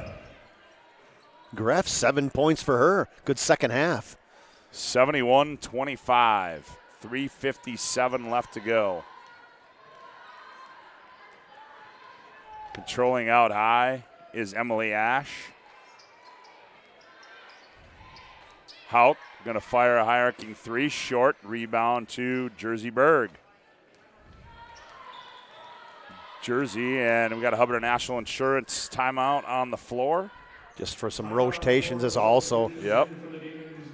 Let's see who is in. Call Hubbard National Insurance today for all your personal and business insurance needs. Call them at 355-3100. Annika Kaveen is in, 5'4" sophomore. I think that's what she said. I asked about that pronunciation, and I got probably won't get in. So, well, hey, we got to tell us still. It's just in case, right? The 30-second timeout was, now I don't know, did he take one? Or are they just utilizing this timeout, or did Coach Douglas end up taking one? Bismarck, I took one. All they wanted to do was rotate.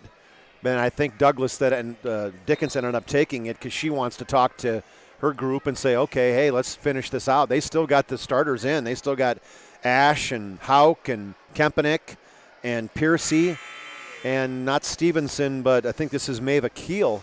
So Coach Douglas is saying, all right, hey, well, I want to finish this thing out. Try to get some momentum or something as they play next Tuesday. They play Mandan. Annika Kaveen, as you said, here's Greff. She's got an itchy trigger. That one too strong. Hey, heat check, right? Yeah. Why not?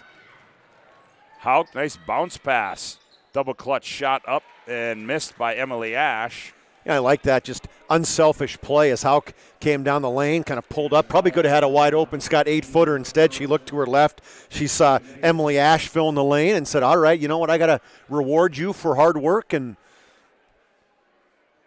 free throw is too strong by Ash.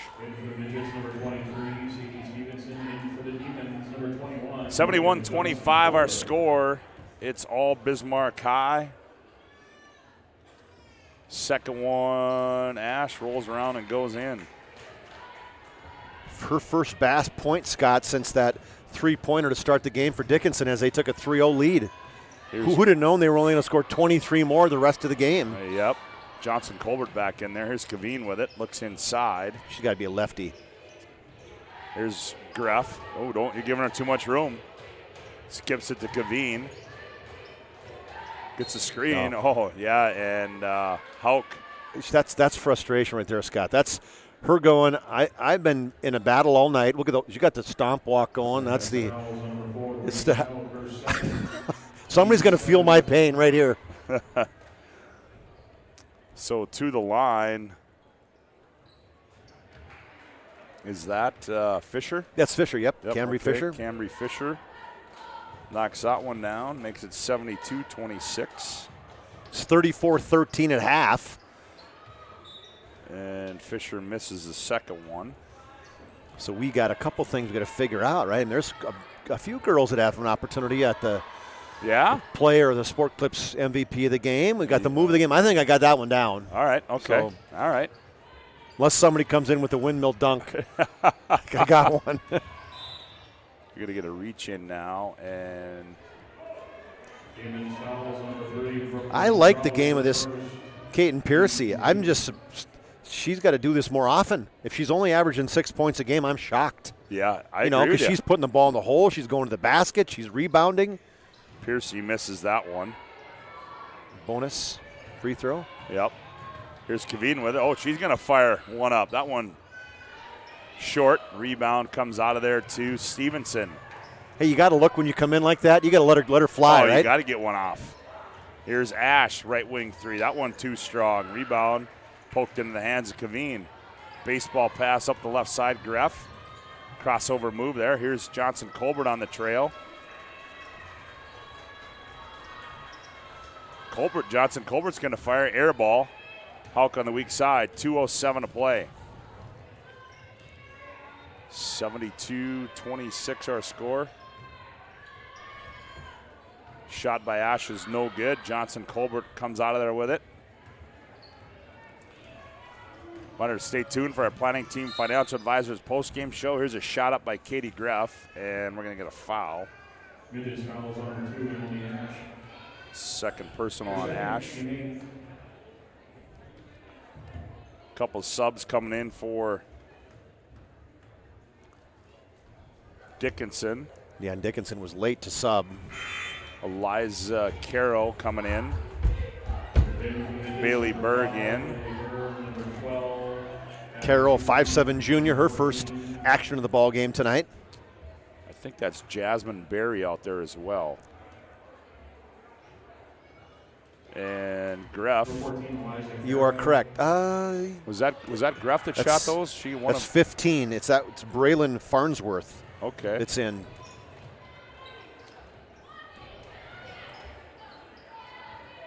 Greff. There is Greff in the long three. She's getting those shots up now, saying, "Hey, when I come in, I don't get a look. I don't get to shoot when I'm playing on my the second line. But now I'm the main character here." Was it Greff that made that free throw? Sure.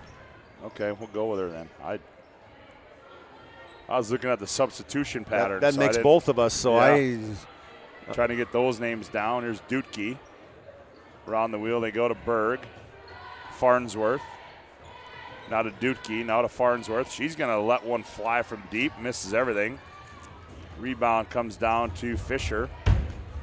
Uh-oh, here we go. Minute 3 to go. Kaveen with it. Johnson Colbert. Down low, trolley. Johnson Colbert leans in, shot rolls around and goes in. Johnson Colbert. In case you didn't hear me say that. 75-26. Farnsworth inside, throws one up, misses it. Rebound fought for, and and Fisher, wise move there by Fisher. As she just backs it out, and Johnson Colbert, yeah, no, she heard, don't attack, 9 seconds. And a wise move there, and the Demons are going to win this one by a score of 75-26. That'll take us into our Planning Team Financial Advisors post-game show. Planning Team Financial Advisors helping clients work toward financial freedom, as Chuck Claremont has made his way down to the playing floor, and he's going to try to get a few words with head coach Bill Shetler. And a player, I do believe.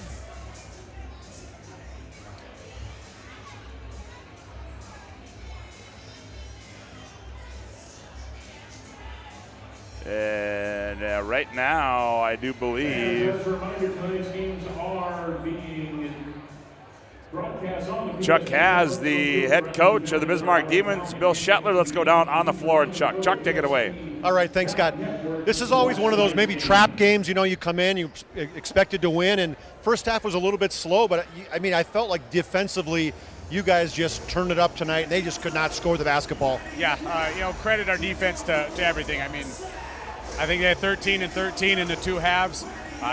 You play defense like that, and you're going to always have a pretty darn good chance to win. So super proud of the defensive effort. Our girls talked and switched everything and made it kind of difficult for them to get it moving. And then offensively, we picked it up a little bit in the second half, and Peyton made some shots for us, which is always nice. But yeah, it was a heck of an effort on the defensive side. So when you come into a game like this, are you trying to do something different from an offensive perspective as a coach, knowing maybe, hey, we play our game, we should get a victory? Are you looking for something different? Just execution is all I was looking for. We wanted to get it side to side a couple of times and then attack. We feel like if we get the defense shifting, we got the players that can kind of go at them and make plays for themselves or for each other.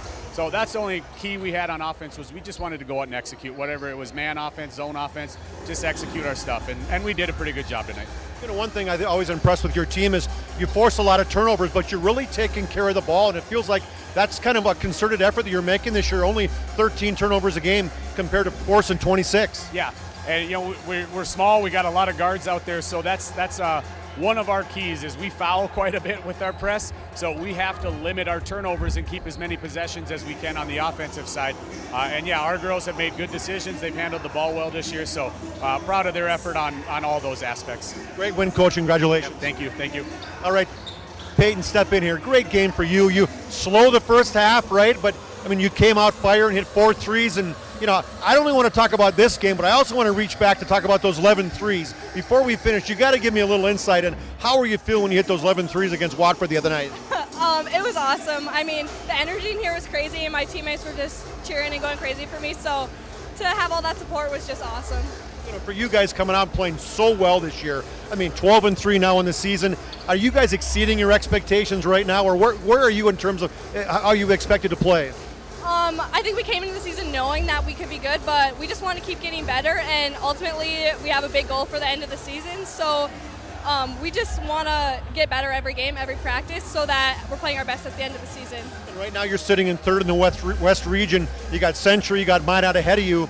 And, looking up, I feel like one thing that you guys have done, you got a lot more confidence this year against teams like that. Yeah, for sure.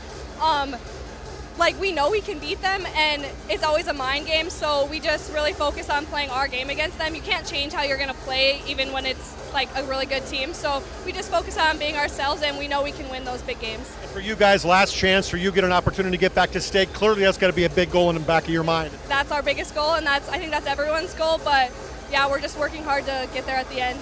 Great job tonight. Good job in the win. Thank you. All right, great job. Well, what a smile.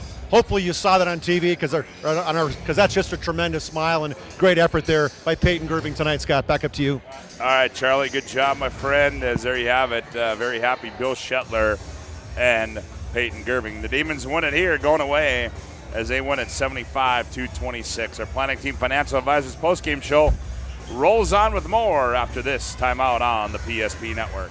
Whether you're looking for a full-service financial plan or planning for farm or business succession, Planning Team Financial Advisors is here to help you work toward achieving your financial goals. With locations in Bismarck, Garrison, and Center, our full-service team of professionals are dedicated to helping you work towards achieving your financial goals. Visit us online, planningteam.com.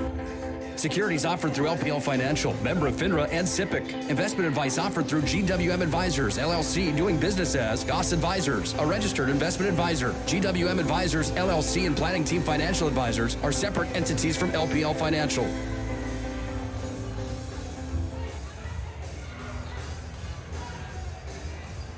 Oh boy, we got a little camera action going on there. We'll try to get that cleaned up as welcome back to our Planning Team Financial Advisors post-game show.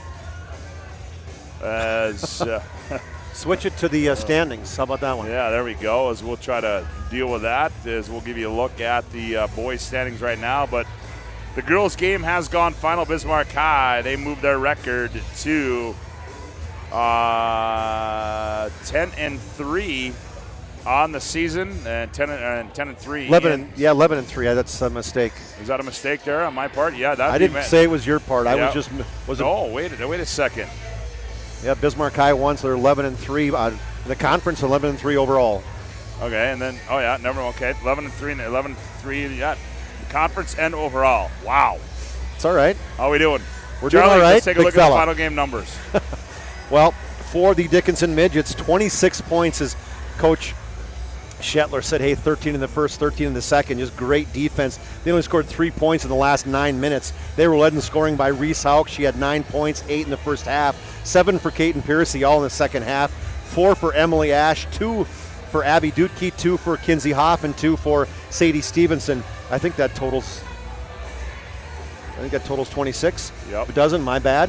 And for the Demons, boy, they had how many people? 5, 10, 11 people in the scoring column, led by Peyton Gerving, 16 for her. She had 12 in the second half on 4 threes. Peyton Newmiller had 13, also in double figures. And then we'll start from the top. Katie Greff at 8, Paige Brewer at 8, 2 for Sydney Gerving, 4 for Mia Hintz, 5 for Maya Holsworth, 3 for Camry Fisher, 6 for Morgan Johnson Colbert, 6 for Allie Gullison, and 5 for Rhea Rude for their 75 points. It was 34-13 at the half, and they continued with that effort as they outscored them 41-13 the second half. For the final, Scott, 75-26. The Demons were victorious. Sorry, there we go. How's that? We had the girls. Now we'll get things figured out here. We had the boys standing up. Here's the girls standings. 11-3, Chuck. You're exactly right. There we go. As our crack staff producer back in the PSP Network studios, sending rampant text messages. Phone's blowing up, right? Coming across the wire. Chuck, we got to pick a Sport Clips MVP of the game. Be the MVP when you go to Sport Clips for an MVP haircut experience. Nothing comes close to making you feel like an MVP quite like the MVP experience at Sport Clips. Sport Clips is located at 411 South 3rd Street in Bismarck. Chuck? Well, I got to go with, to me, Gerving played a great game. She had 16 points, 12 big ones in the second half. But to me, the first half was sparked by the defense and the offense of Peyton Newmiller, as she had 7 points at halftime, finishes with 13. But, she probably forced, 4 or 5 turnovers, had some great dimes, which we'll talk about one of them. And to me, she was the Sport Clips MVP of the game. Peyton Newmiller, the 5'10 junior, with 13 points tonight. And that leads us to our Jobbers Moving Storage Move of the Game. Tonight's Move of the Game is sponsored by Jobbers Moving Storage. They can help you move across town, across the country. Locations in the Bismarck, Atlanta, Fargo, and Aberdeen. Find them online at jobberswarehouse.com. Chuck, your move of the game. Well, the move of the game to me was an offensive rebound by Peyton Gerving in the second half. She went up, she got it, she was on that block, left block facing. She got double teamed. She looked over her shoulder, and Maya Holsworth did a hard cut from the right elbow. She found her, a little over the shoulder throw to her. She finishes with the layup. So that is the rebound, the look, the dime, the finish between Newmiller and Holsworth is my Jobbers Moving and Storage move of the game. All right, there you have it. That's going to do it for game number 1 here from the Carl Gard Gymnasium. We'll take a couple minutes, reset, and we come back. We'll set you up for the boys' game. Dickinson, Bismarck High, West Region Basketball. You're listening to it right here on the PSP Network. Back after this timeout.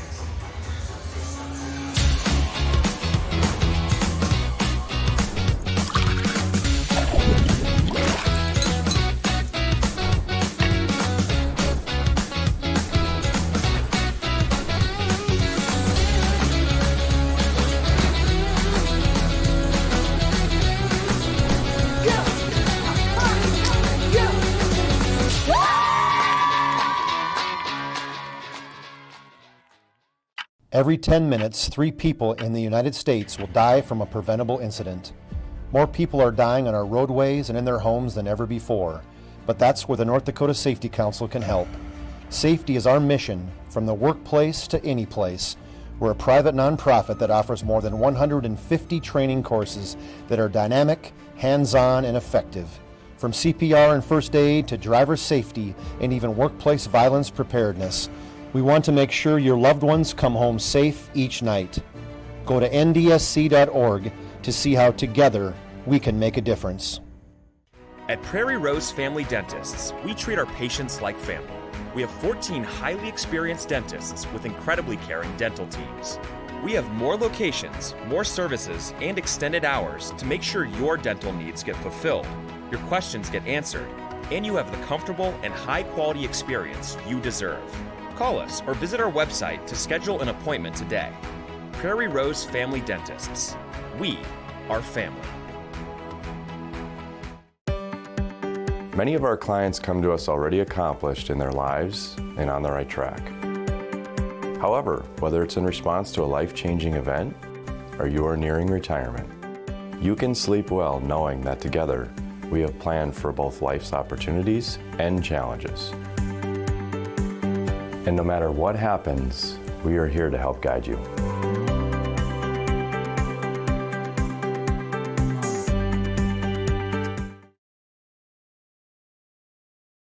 The best part about working at BNC National Bank is developing relationships. I love working with people. We've been here for over 25 years. We've grown just like our communities we're in. But we still have that personal connection with our customers. And that's why we can find the best solutions for them. It feels great seeing projects around the community and knowing we're a small part of making that happen. We're helping people buy their first homes. Plan for the future. From startups to big business. We're part of the community. And we're proud of it. Yours truly, BNC. You remember where this goes? I don't know. Are you sure it was a clicking and not a zoom, zoom? I think your quash litter valve's stuck. Do you even have insurance? If we soak it, it should be good. No matter how much you know or don't know about your vehicle, trust the experts at Tires Plus. Real answers from real mechanics. Inspections are free to ensure your vehicle is always in peak condition. Thinking service? Think Tires Plus.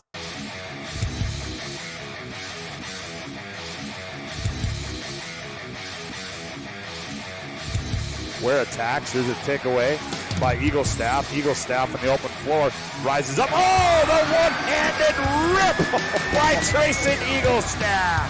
Doppler gave a little bit of a look on that one, and then he went in and just whammed it with the right hand. Oh, Eagle Staff with the rip. The best part about working at BNC National Bank is developing relationships. I love working with people. We've been here for over 25 years. We've grown just like our communities we're in. But we still have that personal connection with our customers. And that's why we can find the best solutions for them. It feels great seeing projects around the community and knowing we're a small part of making that happen. We're helping people buy their first homes. Plan for the future. From startups to big business. We're part of the community. And we're proud of it. Yours truly, BNC.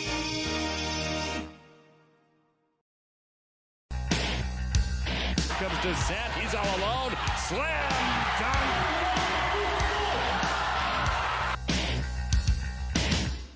Nice right-handed pass inside, step back, Heinert, and she gets it to go. It's time for North Dakota high school basketball on the PSP Network. Gross crosses over, fake the pass, flips it up, scored, and he's fouled. Oh, what a nifty move there. Now cutting into the lane is Lundy, but Fricky does it herself. Nice move by Maggie. Here comes William Ware. He's going to go up and two-hand slam dunk. Took off from about 6 feet out, maybe 7, and just elevated the two-handed jam.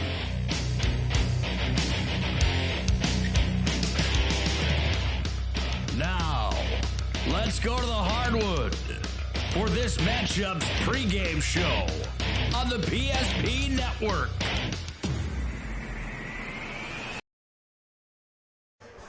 Welcome back to Carl Gard Gymnasium. Chuck Claremont, Scott Woodmansey with you as one game is in the books, and we've got one more to go for you as Bismarck High and Dickinson on the floor. And Chuck, this one should be a fun one tonight. It features the number 1 and number 2 leading scorers in the WDA as Trayson Eaglestaff leading the way, and right behind him is Alex Dvorak coming in at 22.1 points per game. And as we said,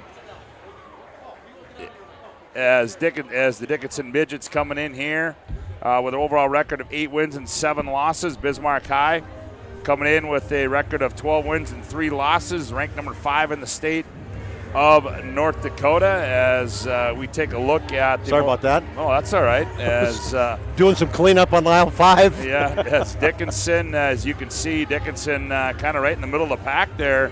But nonetheless, Chuck, the Midgets, you talked about it in the girls' game, have been playing some pretty good basketball. Oh, yeah, the Dickinson Midget boys have been playing some great basketball, obviously culminating in that big victory over the number 1 ranked Patriots at the time. And, just guess what? I got the wrong one there. Hold on. Let me take a deep breath.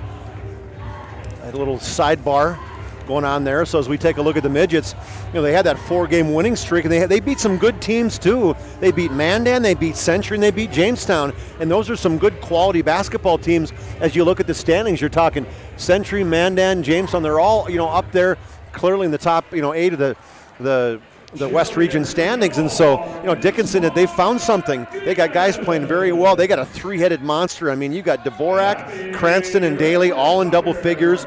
Dvorak, number 2 ranked scorer in the West Region at 22 points a game. So they are doing a pretty good job putting the basketball in the hole, averaging 73 points a game.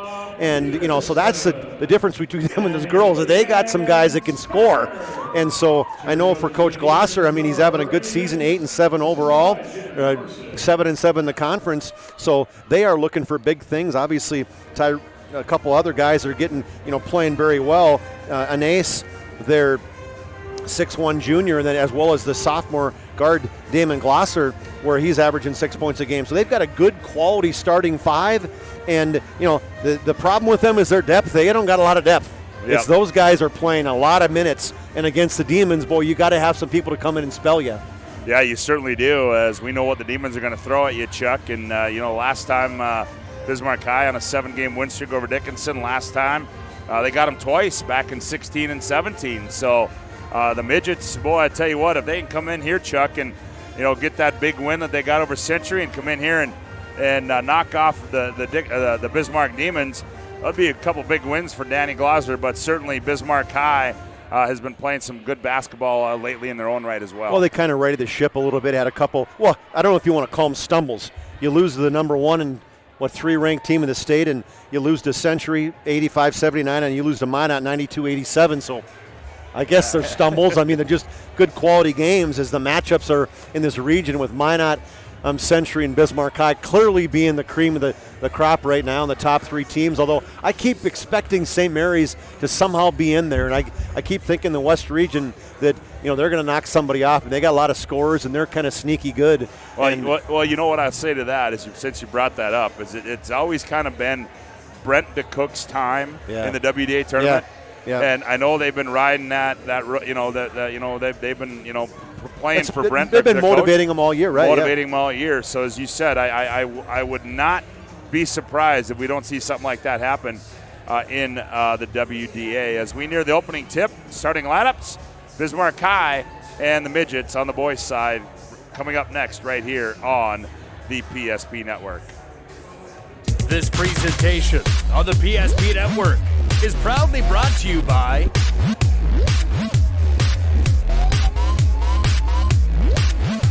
what do you say?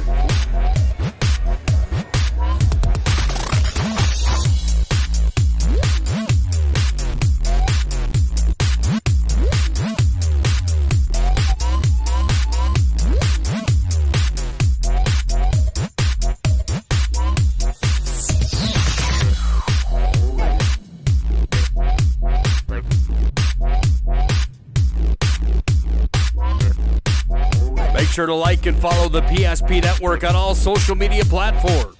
PSP Network, it's game day.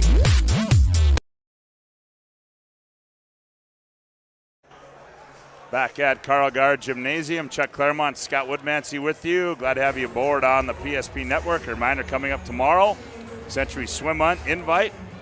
Todd Domrys will have all the action for you up there up at the Bismarck Aquatic Center as Century hosts a number of teams tomorrow, but we got a basketball game to be played here. And, Chuck, you talk about the Demons. The other guy that I think for this Bismarck High team that's really starting to come out of his shell a little bit is Kyler Scott. Oh. I mean, we've seen him play some really good games in this gym. Had a nice game the other night against Jamestown, I believe. 26. Yeah, and so certainly Kyler Scott, just another added scoring feature to this Bismarck High offense. Well, it was just one of those things. He had a great summer. You talk to anybody who in the summer program, he had a lot of confidence. But when you come out here last year, he wasn't asked to do a whole heck of a lot.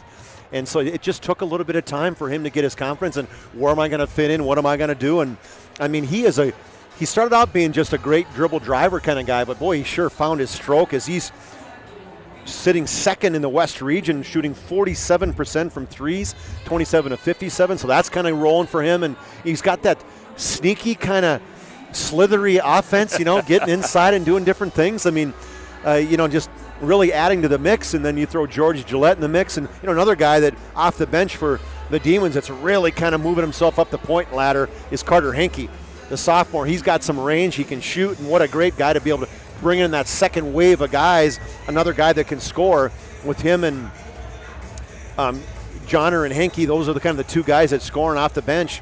And so the Demons just a quality basketball team right here for these guys, averaging 98.4 points a game. I mean, that's ridiculous. Yeah. They drop 36 the other day? It was a rest state 134 on Watford City, and you talk to some people going, that's ridiculous. You won 134 to 69 or whatever, and when you call the dogs off, they kind of did.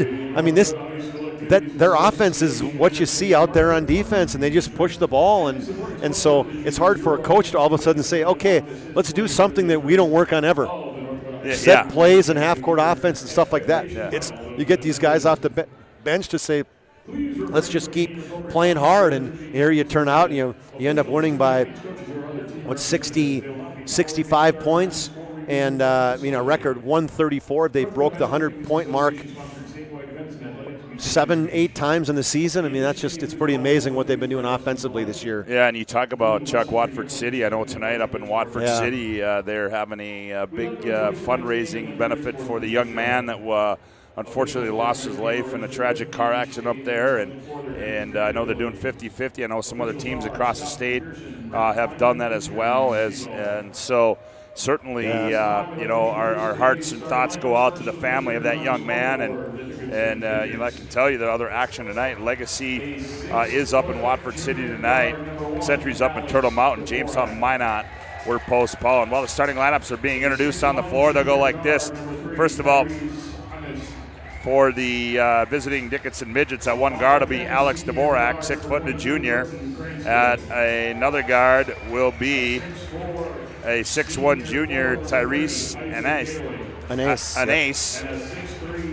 And I guys also starting in a guard will be a 6'3" sophomore, Damon Glazer. At another guard spot will be Britton Cranston, 5'10" and a senior.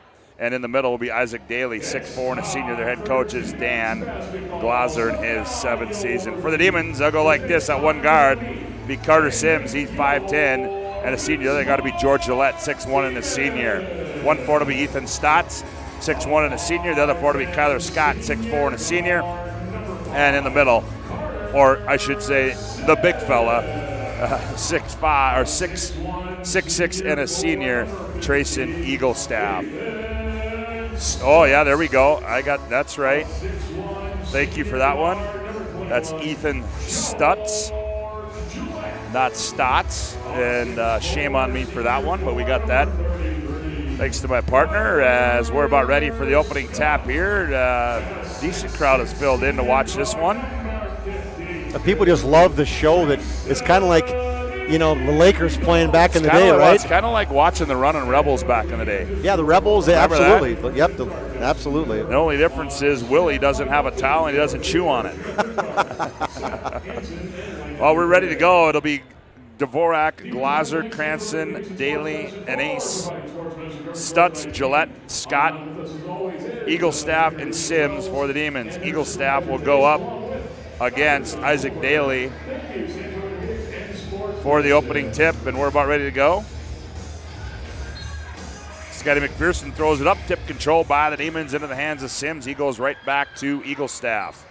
Eaglestaff to Scott, and he loses it out of bounds. So it'll go to the Midgets. First turnover for Bismarck High. Here's that pressure applied. They get it into Glazer. Glazer angles near side. Now goes in the middle to Daly. Daly, center of the floor, couple bounces. Now gets it off to Glazer. Glazer back to Daly. Daly, and almost a steal there. Kicked out of bounds by Dvorak as Eaglestaff got his hand in there. And it's 1-1 in the turnover category. Good quick hands by Eaglestaff. Dvorak a little frustrated as he couldn't reach down as it kicked it off his shin. Cranston will go mano-a-mano with Eaglestaff. Here's Gillette left wing. Stutz. Now Scott with it. Kyler attacks. Now hands off to Eaglestaff. Trayson crosses over. Rises up for three. That one rolls off. And get the rebound. Cutter Sims. He gets it off to Eaglestaff. Eaglestaff on the drive. In the paint. Up off the window. That one rolls off. Ooh, Stutz may have got away with one. Yep. And Cranston, now Dvorak. Now he throws cross court to Cranston. In the front court to shot up and no good by Glazer. Here comes Gillette. Gillette, he wants to go end to end. Kicks it back out on the trail to Eaglestaff. Top of the key. Scott, foot on the line for two. That was a long two by Kyler Scott. Scott kind of steps into his shots there too, as he was scored up behind the line, but then that right foot just kind of touched the front of the line. So two. Good pass by Eaglestaff though. Here's Daly with it. Daly rips it in the front court to Glazer. Glazer shot fake, goes up off the glass and scores it against Kyler Scott. Yeah, got the ball inside. Good quick return by the Midgets. Speaking of quick returns. Stutz on the other end gets two. As that's what the Demons do, the old Kansas quick return. You make a basket, you better turn and sprint the other way because they're taking it out and throwing those headman passes. Cranston, here's Dvorak. Dvorak gets in the lane, behind the back, nowhere to go. Now to Cranston. He's going to fire for three. Bingo! And Cranston, you talk about kids coming on strong. Started the season slow, but man, he has been in double figures like multiple games, almost every game the last down the stretch. Stutz on the other end. Touchdown. Ethan Stutz got two of them. 6-5, Demons by one. 15:47 to go here in the opening half of play from Carl Gard Gymnasium. And Dvorak, I think they're going to give him 10, but I think they thought it was an over and back violation, which it probably should have been. Hankey, Austin, also coming in as Huber. Boy, Anais, you got the black jerseys and the green and the orange numbers and stuff, and he's got those bright green. What doesn't match here? Eaglestaff, he runs right over the top of Glazer.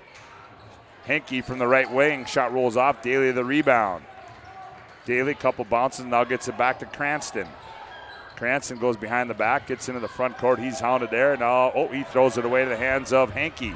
Hankey's going to attack. Hankey leaves it for Huber, and it goes off Huber out of bounds, and it'll go back to Dickinson. Yeah, Mason Huber was not expecting that one at all. Demons, two I turnovers. stand corrected, Chuck. That was Preston Lamar. I think it was 23. Here's Daly. Glaser. Ooh, Glaser, suitcase violation, made a strong move to the basket. Little back step before he put the ball on the floor. 6-5 our score. Demons by 1, 15:05 to go. Opening half of play. Tonight's game brought to you in part by the Medicine Shop of Bismarck. They're proud to support local athletics. The Medicine Shop offers free delivery, and you can get your flu shot at the Medicine Shop. Eagle Staff, left corner 3, Hankey. That one's off, tipped out by the Demons. That's Huber. Now here's Austin with it. Austin, Dvorak got away with the one there. Now Hankey attacks. Hankey spins in the lane, tied up, nowhere to go. Fights his way to the 10, throws one up, gets fouled in the act, and he will shoot 2. Will Carter Hankey. Carter Hankey kind of got in the middle of no man's land there, Scott, and kind of got bailed out, saying, what am I going to do? Look left, look right. All right, we're just going to lean in underneath the armpit, draw the foul. So Carter Hankey will toe the stripe for the Demons. Free throw by Carter is no good. Hankey averaging 8 points a game, 3 rebounds. Caden Fisher in, George Gillette in. Austin and Lamar sit down. Fisher, the quarterback of the football team.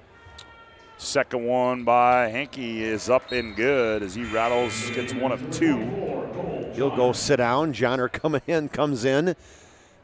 Make it a 2-point lead for the Demons. 7-5 on the BNC Bank scoreboard. They get it into Cranston. Now back to Dvorak. Cranston working it up middle of the floor, and it's going to be kicked out of bounds by Fisher. It's one thing that they used to go 5-man in, 5-man out. All of a sudden, Eagle Staff, he doesn't come out very often. And Dvorak runs it in the front court, hands it off to Cranston. He's trapped. There's Daly, an ace. Left wing 3 is up and good for Tyrese. Good quick reversal by Cranston. Nice quick release by an ace. Here's the 3 on the other end. Eagle Staff, back iron, Daly the rebound. They're going to get a foul. Daly's a big guy. I mean, they show him at 6'4". Man, he looks bigger than that, doesn't he? Yes, I mean, he obviously does. He's big-bodied too, big legs, big shoulders. Averaging 9 rebounds, so he can get in there. He's not afraid to bang. Mason Huber gets the personal foul, and it's 8-7. Midgets by 1. They inbound it to Daly. Now back to Dvorak. Cranston up the far sideline, steps out of bounds, and it'll be a turnover. It'll go back to Bismarck High. Almost like an unforced one, too, as he tried to just do a hard ball fake, and when he did, he took that left foot and it stepped out of bounds. Huber will trigger it in bounds. I'm sorry, that's Johnner, gets it into Eagle Staff. Here comes a high screen by Stutz. Crosses over, does Eagle Staff. Right corner 3 on the way. That one's going to be short by Johnner. Rebound battled for by Fisher. And coming out of there with it is Cranston. He gets it off to Glaser and throws it cross court to Dvorak. Dvorak lost it, regained. Now he attacks. Dvorak to the 10. Scored. He wanted an N1. Boy, he was nice job of just kind of hanging in the air, Scott. Double pumping and throw it as he's falling to the ground. 10-7. Dickinson by 3. 13.5 to play opening half. Here's Johnner on the spin move as it poked away. Now Gillette straight away 3. That one's wide left. Glaser runs down the loose ball. Here come the Midgets, poked away. Daly runs it down. He's hounded in the backcourt. Gets it up to an ace. An ace goes in the left corner. Fires for 3. Bingo. How about that? He looks in, he sees Eagle Staff, and he right away retreats to the 3-point line and buries it.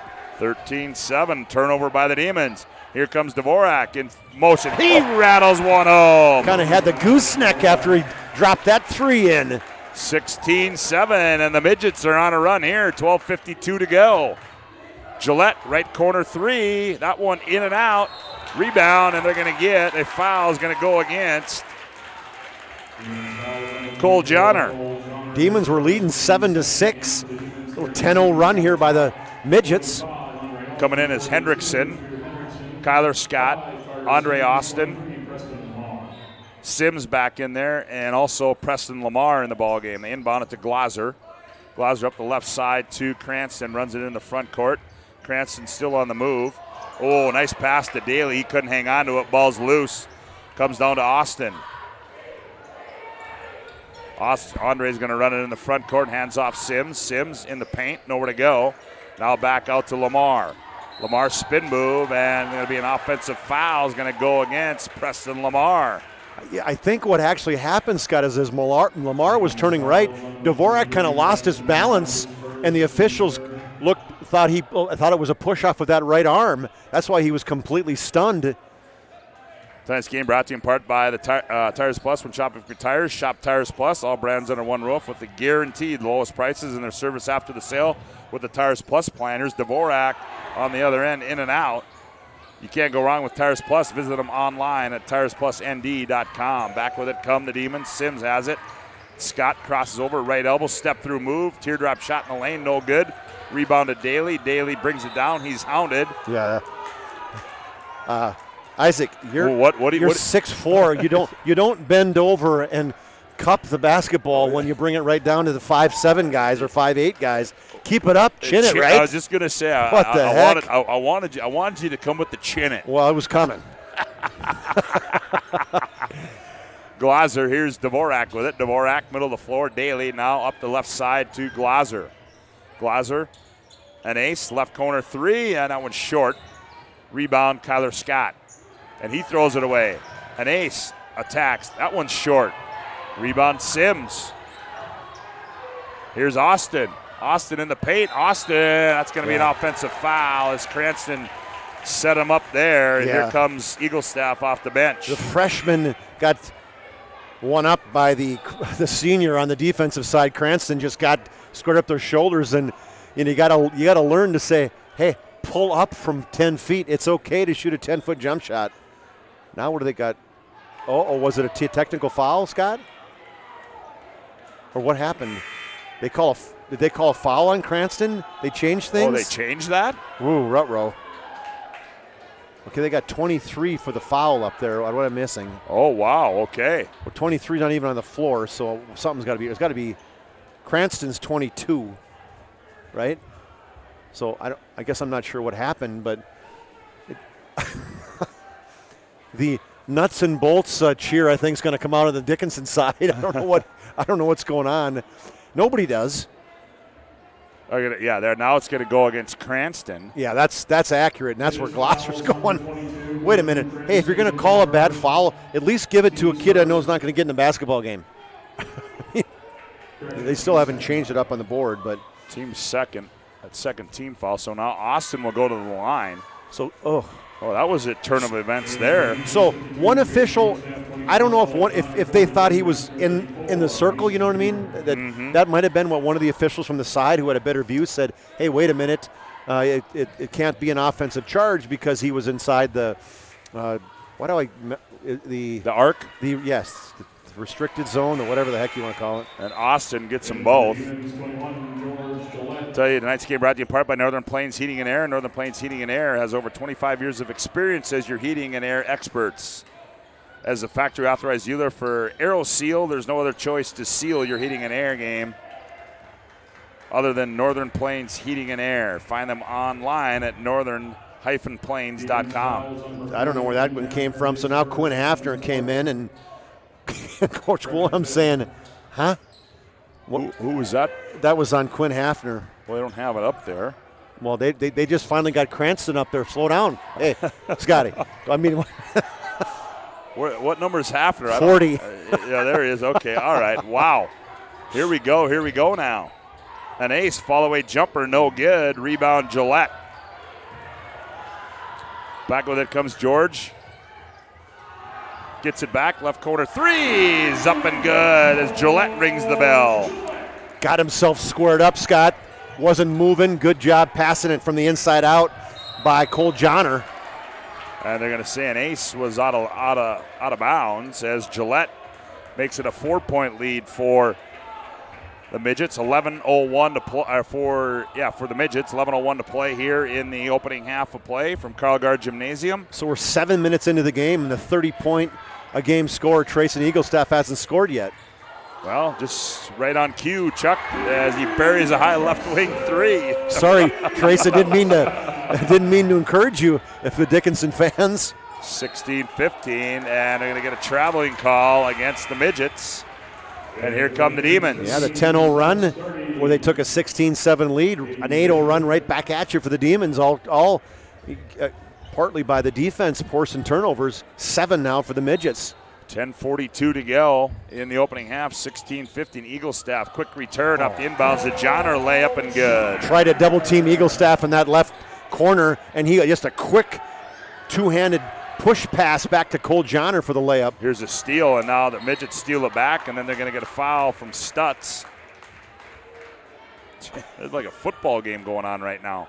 And they've got guys out here playing that played football for sure. 15 foul there. Midgets with 2. Want to stay tuned for our Legacy Financial Planners halftime show. Legacy Financial Planner, Legacy Financial Partners, a private wealth advisory practice of Ameriprise Financial Services LLC. Visit them online at planwithlfp.com. And then in the front court, as the Midgets work it up, they're going to get Gillette with a foul. Nope, they're not. Demons fouls on number 30, Caden Fisher, his first. Fisher. That's the 6th team foul. Really? On. I got him for 2. Sorry. Just stepped out of bounds. Yep, then they're going to say that Dvorak stepped out of bounds. Just that tough pressure on Dvorak. Tried to go around the double team, and that line, you can't go outside the maroon line there, or the black line. Here's Stutz, free throw line. Here's Fisher, now back Eagle Staff. Eagle Staff crossover move, attacks the tin, shot up with the left hand, no good.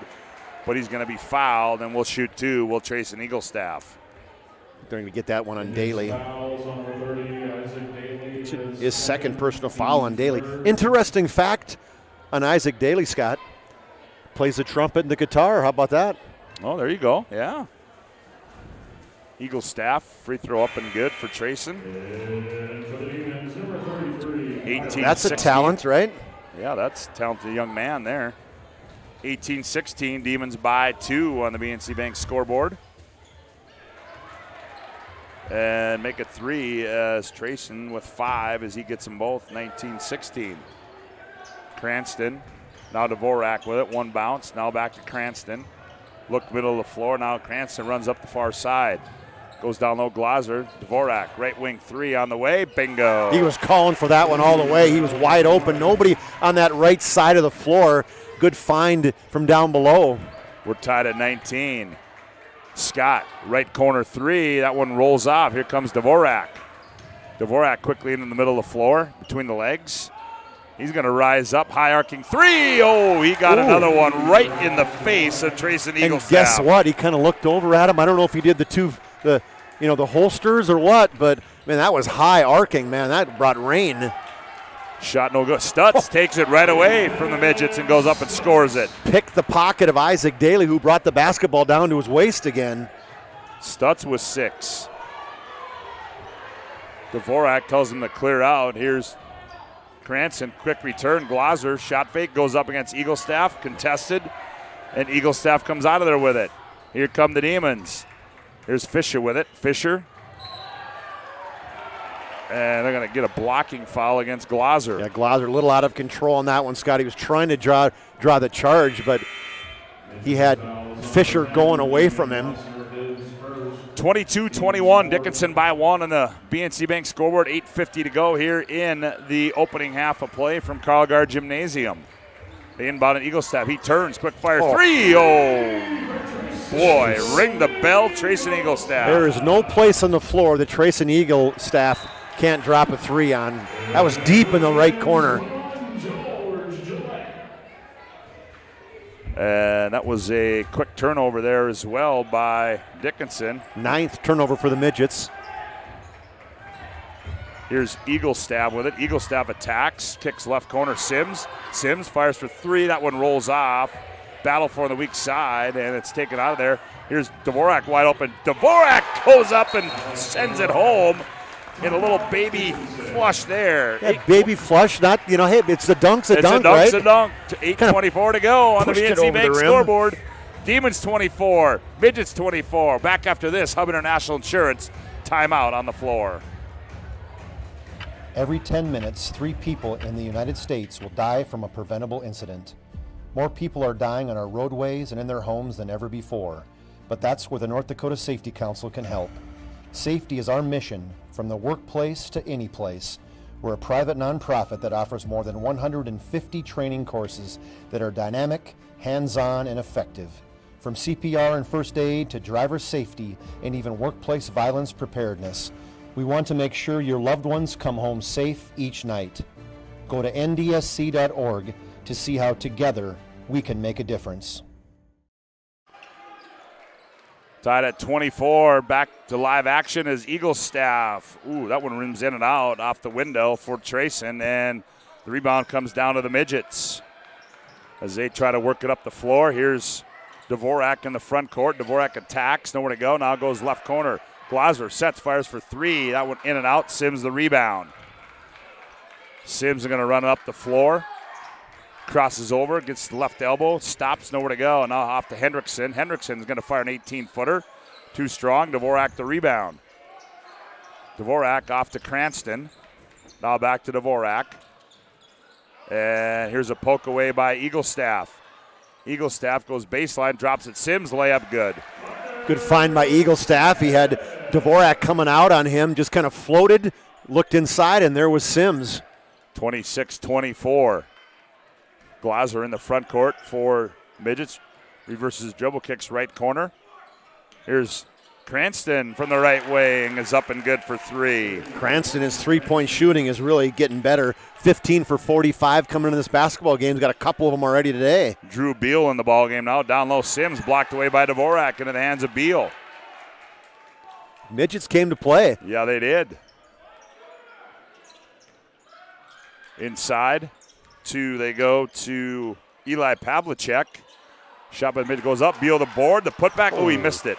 Got to make those. Great rebound by Beal, but just couldn't drop the putback.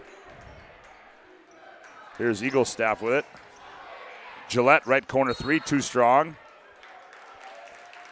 Ooh. They got to get there. I don't know, little Eli Pavlicek with the big-time clap, kind of similar, close to the face of the Demons. And that one went on. Pavlicek looks like he's an instigator. Yeah, he That's does. all right. Nothing wrong with that, right? Well, they got number 10 up there, and I don't see a 10.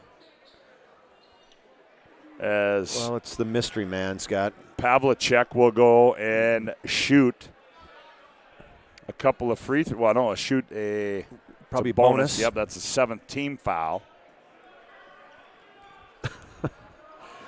Who's ever doing the score, we got to wake him up.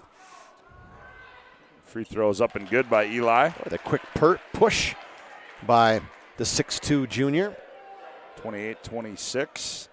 Tonight's game brought to you in part by Chuppy Clinic. Chuppy Clinic offers more than basic adjustments of the spine. Chuppy Clinic is concerned about the overall health and wellness of each patient and offer care and services to meet the greater demands of current health needs. Find them online at chuppy.com. Pavlicek misses the second one. Back with us, Caden Fisher for the Demons. Here's Johnner with it. Johnner attacks, nowhere to go, now to Fisher. Fisher left elbow to Austin. Austin spins in the paint. Fisher. Here's Scott, catch fire, three, bingo. And that was deep. That was about 5 feet out. He had Cranston cut him in his face too, but Scott just so much confidence this year. 29-28. Attacking is Beal, and he goes up and scores one as Drew Beal. His first bucket. 30-29, Midgets by one, 5:55 to play. Opening half. Here's Fisher with it. Fisher, a deep three by Johnner. Comes up short, Stutz the rebound. Right corner, Scott, wide open three, bingo!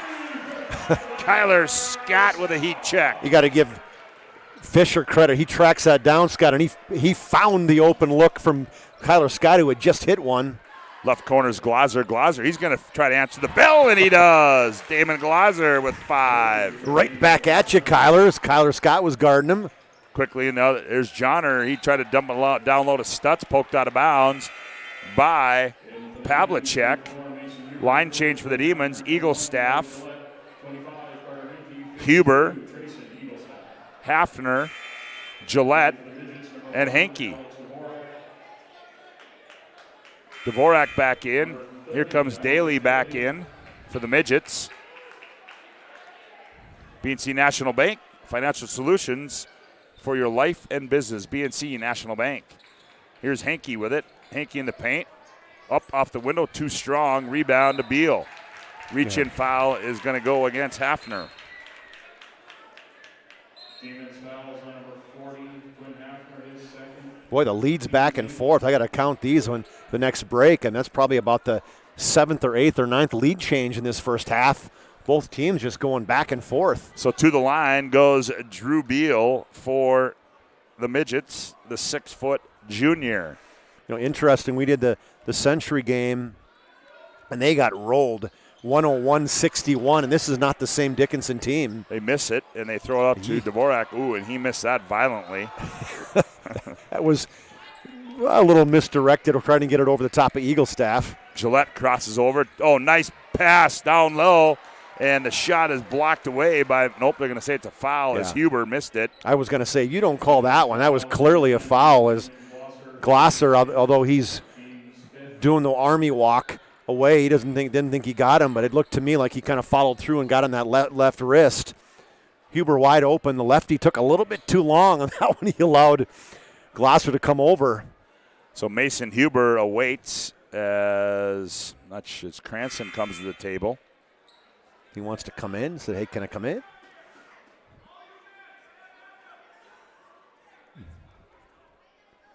I don't know what we got going here now.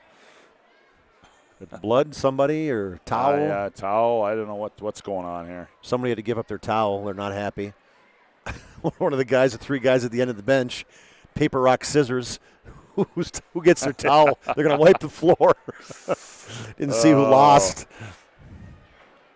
That's exactly right. 4:58 to go here in the opening half, 33-32.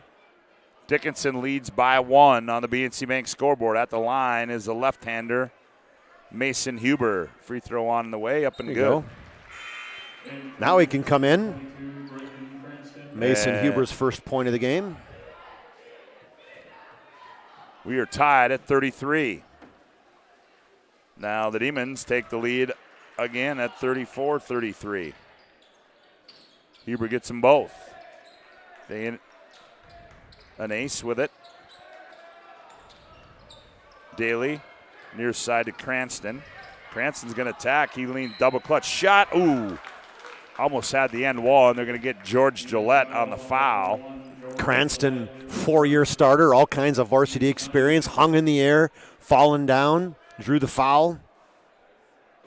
And the one thing with the Demons, the last time these two teams played, Scott, give me an over-under on how many fouls you think they were called the last time these two teams met. And if you looked at the scorebook, don't guess. I did not.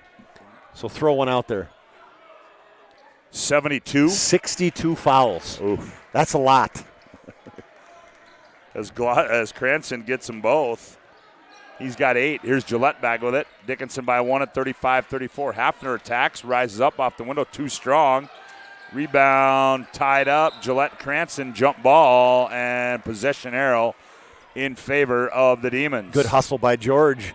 Ball was on the floor, dove at it, tried to rip it away. He actually had got control of it, but the official said nope. Dickinson had hold of it long enough to force the tie-up. Gillette will inbound, and he does. Henke attacks the 10. Henke up. Oh, he missed a bunny. Rebound Cranston gets it out to Dvorak. Back to Cranston.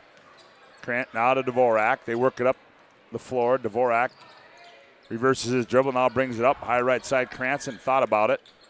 Now he hands off to Beal. Now back to Cranston, poked out of bounds. And it will stay with the Midgets, as Beal's going to trigger it inbounds. Gets it off to Dvorak. Dvorak attacks on Henke. Shot fake. Oh, they're going to say he traveled. Yep. As Dvorak. He's been watching NBA a little bit too much right there, Scott. Yeah, you get away with that in the association. The association, you get away with that. Good to see. Also, a good friend of mine, Dave Yeager, back on the bench. Oh. Where was he before? He was battling cancer. Oh, I did not know that, yes, Scott. Yep. So he's back on the bench with Doc Rivers. Kyler Scott controls, hands off Eagle Staff. to Scott. Now Scott gets in the lane. No, nice bounce pass to Stutz. Ooh, saved by an ace. Scott lost it, picks it up. 2 seconds, 1 second. Stutz fires one up, and that's going to be a shot clock violation. That's good defense by the Midgets, just kind of the scramble amoeba type defense all over. Lots of drop balls by the Demons. 35-34, Dickinson by 1, 3.5 to go. Cranston's got to work it up the floor, and he does. An ace, he steps into a three, high right side, short. Rebound Hafner. Ooh, an ace tried to grab the leg. Single leg, that was last night. Stutz all alone, down low, left-handed layup up and good. Good find by Eagle staff, looked up. I think an ace must have been guarding Stutz because he was wide open. 36-35. Dvorak attacks. Nice pass, layup on the weak side is up and good by Pavlicek. Yeah, Pavlicek, nobody picked him up. There we go, the other way. Oh, man. Stutz on the other end misses that one.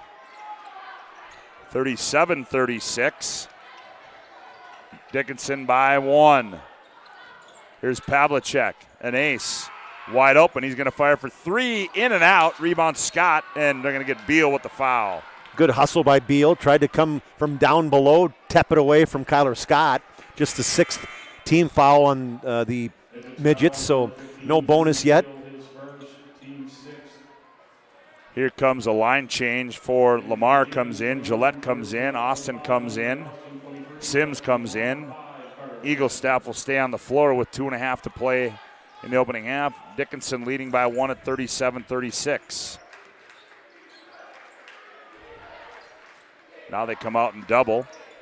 Now Glasser retreats to Sims. Gillette has it. Gillette attacks. Leaves it for Austin. Now back to Sims. Sims teardrop shot in the lanes. Up and good for Carter Sims. Good quick turn on that weave in the top on the offense by the Demons and teardrop with the right hand. 38-30. Ooh, we got a player down. Pavlicek is hurt. Yeah. Stepped hard on that right leg. Okay, there we go. Shake it off. Limping off. Yep, Pavlicek comes to the bench. That's going to bring in Isaac Daly.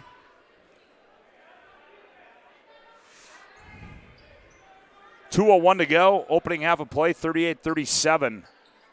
Demons lead on the BNC Bank scoreboard. Dvorak to trigger it in bounds. They get it into Daly. Yeah, you can't. I mean, Fisher was about 4 inches from you, and the left-handed reach in by Eagle staff. That's like an automatic, right, as an official? You're going to get that. Greg Bohr used to tell me, hey, you reach in, unless it's so clear that you got all ball, it's an automatic foul. Yep. Used to tell me that in amateur. So Isaac. Just kidding. Oh, boy. Right after he gave me a tee. No, he never did. Just kidding. Because you were known for a lot of reach-in fouls. That lightning quick speed of mine, Scott, and the reach-ins. For the reach-ins. Ooh, Daly missed them both. Badly. Long rebounds comes to Sims. Minute 55, Austin up the right side. Sims on the trail. Gillette, one more pass, left corner, 3, bingo. Like you said, nice extra pass by Carter Sims, and George Gillette was sitting in great position, had his knees down, ready to shoot that. 41-37. Here's Cranston from the left wing. Missed everything. Glasser, right place, right time. He goes up. Just jump, yep. Blocked from behind by Gillette. That's why it's a jump basketball. Drew Beal comes in. Daly goes out. Glasser will trigger it in underneath his own hoop. Ooh, Dvorak wanted it, and they throw it out. An ace has to run it down, gets it off to Dvorak. Cranston to Dvorak. Dvorak turns the corner. Dvorak rises up. 12-footer, no good. I think they're going to get, Beal on the push-off?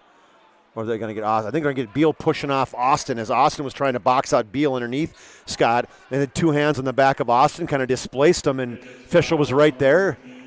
Said, you're not going to get away with that one, man. I saw that one all the way, so Austin will go all the way the other way to shoot. So Austin at the line. His team leads at 41-37 on the BNC Bank scoreboard. They're like a door open in the building. Or is it just feels that way, doesn't it? maybe the air conditioning's on. 42-37. Austin 3 free throws tonight. Make it 4. He played good in that tournament, in the Mandan Holiday tournament, when the sophomores were playing for the Demons. Yep, 43-37. Or freshmen, I should say. An ace with it. He attacks baseline, leans in, shot up, no good, but he's going to be fouled in the act, and he will shoot 2, Tyrese. Great hesitation move, got past Eaglestaff, and then just went right at Austin. I think that's who got the foul, isn't it? Yep, Austin got it, yep. Free throw by Tyrese is up and good. Couple threes for Tyrese. Now he has free throws, 6 points for him, 8 for Alex Dvorak. He leads them along with Britton Cranston. Those guys are, it's usually Daly, Cranston, and Dvorak. You can book them for double figures, but Isaac Daly, he has not shown up yet today. And Tyrese makes 1 of 2, makes it 43-38. Quick return. Here's Hafner. Kicks left corner, Gillette. Gillette sets, fires for 3, rolls off. Rebound to Glazer. Glazer's hounded. And now he comes out of there with it. Glazer. Ooh, dangerous pass to Dvorak, cross court. Dvorak crosses over, gets in the lane. Shot behind the back pass. Beal, 1 bounce, goes up, crotches it. Ball tipped around into the hand of Austin.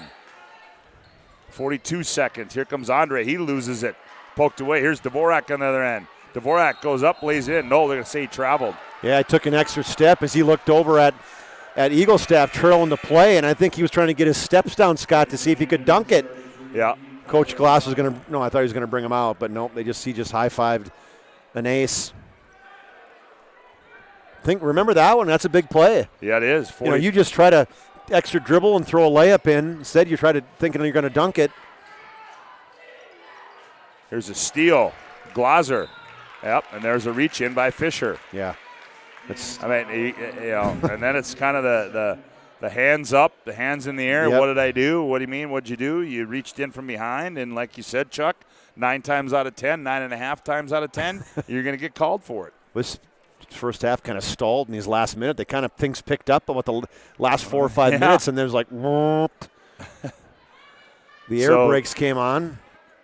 Damon Glazer at the line, shooting 2. Would you call those periwinkle? Little shoes with a little pink. Scott, what are we going with there, huh?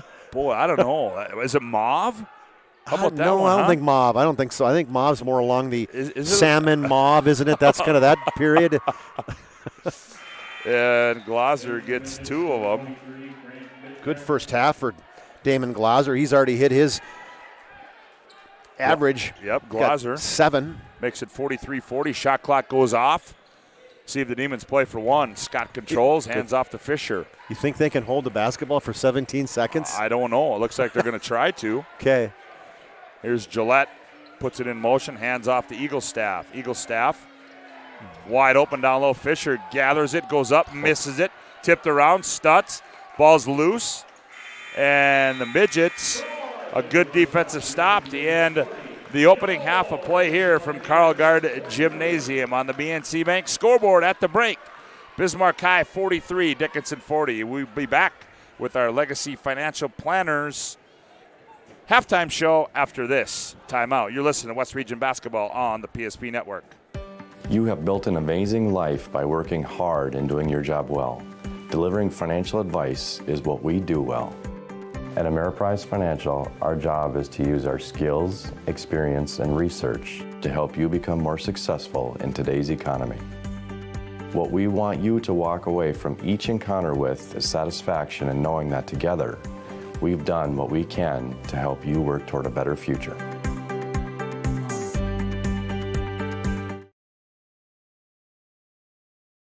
Chuck Claremont, Scott Woodmansey back with you at... That was a short one. Yeah, that was a short one. Carl Gard Gymnasium, where the Demons lead at 43-40 on the BNC Bank scoreboard. Let's take a look at our upcoming schedule right here on the PSP Network. As you can see, tomorrow we will have swimming for you. It'll be the Century Invite. That'll be at 10:30 on that one. Todd Domrey's will have the call for you that, and Mr. Schaefer from Minot will provide some color commentary.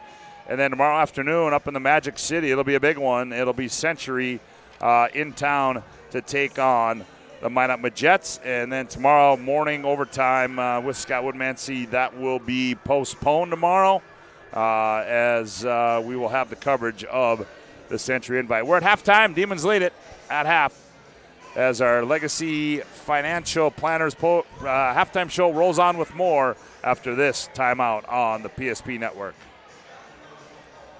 This presentation on the PSP Network is proudly brought to you by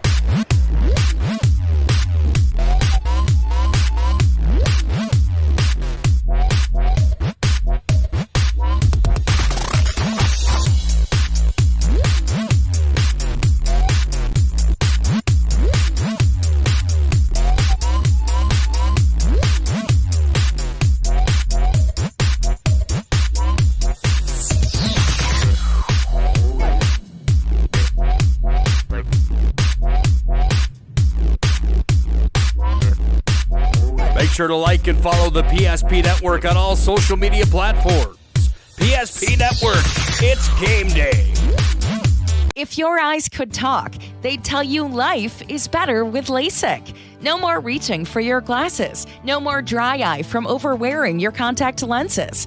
Right now, Bismarck LASIK is offering free consultations for LASIK procedures. Break free from the daily hassles and expenses of glasses and contacts. Life is clearly better. Book your free consultation today with Bismarck LASIK and see the difference. Call 222-2020 or schedule online at bismarcklasik.com. Carson, timeout. Who calls a timeout in this game? Me, I'm icing the kicker. Really? It'll give us more time to talk about First Western Bank and Trust.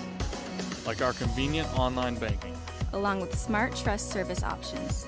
We're all about hometown service with bankers that know you and the community. Okay, go ahead and kick. I don't believe this. First Western Bank and Trust. You can bank on us. The right way to top a sub is with real red wine vinegar made from red grapes and no food coloring. And the right way to film it is in slow motion, obviously, because authentic ingredients make a sub above.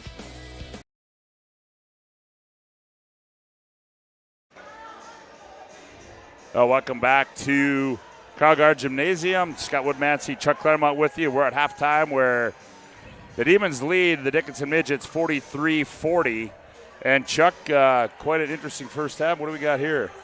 Oh, we got some finals from Turtle Mountain, as on the girls' side it was Century 88 and Turtle Mountain 35. And freshmen get a win as well, so big win there for Century. But Chuck, interesting first half here for Dickinson and Bismarck High. Well, I think, Dickinson came in. Obviously, you got to have confidence to play. Won 4 in a row, then got knocked off by Legacy. A tough game earlier this week. They come on the road, and, they just showed a lot of energy. They, no fear, got after it with the Demons, and I don't know if the Demons maybe a little lackadaisical a little bit that first half, if you want to call it that or not, but it's ultimately, I think, the Midgets are showing people that they're a strong team, and they're going to be one of those teams when you come West Region that you're going to have to be aware of them. Because they got some players, they move the basketball, They play good defense, just kind of gritty defense. You got a kind of a lockdown defender in Cranston and a guys that can shoot the basketball and a big guy in the middle. So it's a good Dickinson Midget team, but so the Demons are going to have their hands full this second half. I just keep waiting though for a flurry. They haven't had their run yet. They haven't had that patented kind of 15-0 run that the Demons have. Seems like every game, and so I'm waiting for that to happen this second half. Yeah, it'll be interesting, and as credit to Dickinson, they've come in here and they've certainly hung in there, and Dvorak and Cranston leading the way for them. But as you said earlier through that broadcast, Chuck, the big fella, Isaac Daly, coming in here averaging almost 13 and a half a game. He's been awfully quiet. Well, I think he's going to have an arm put around him by Coach Dan Glosser, and he's going to say, Isaac, right? Isaac, hey, we need you the second half. we're going to get this basketball game. We need you to come up. We need you to start posting up. We need you to start getting in the middle, getting some offensive rebounds, getting some scores, and I got a feeling he's going to step up. The lefty, I've watched him on film. He's a solid basketball player, and he's the one guy that I bet he's scored double figures probably the last 10 games in a row. So, I mean, it's a guy that you expect him to come on the second half and score some points. So I think Bismarck's going to have their hands full that second half.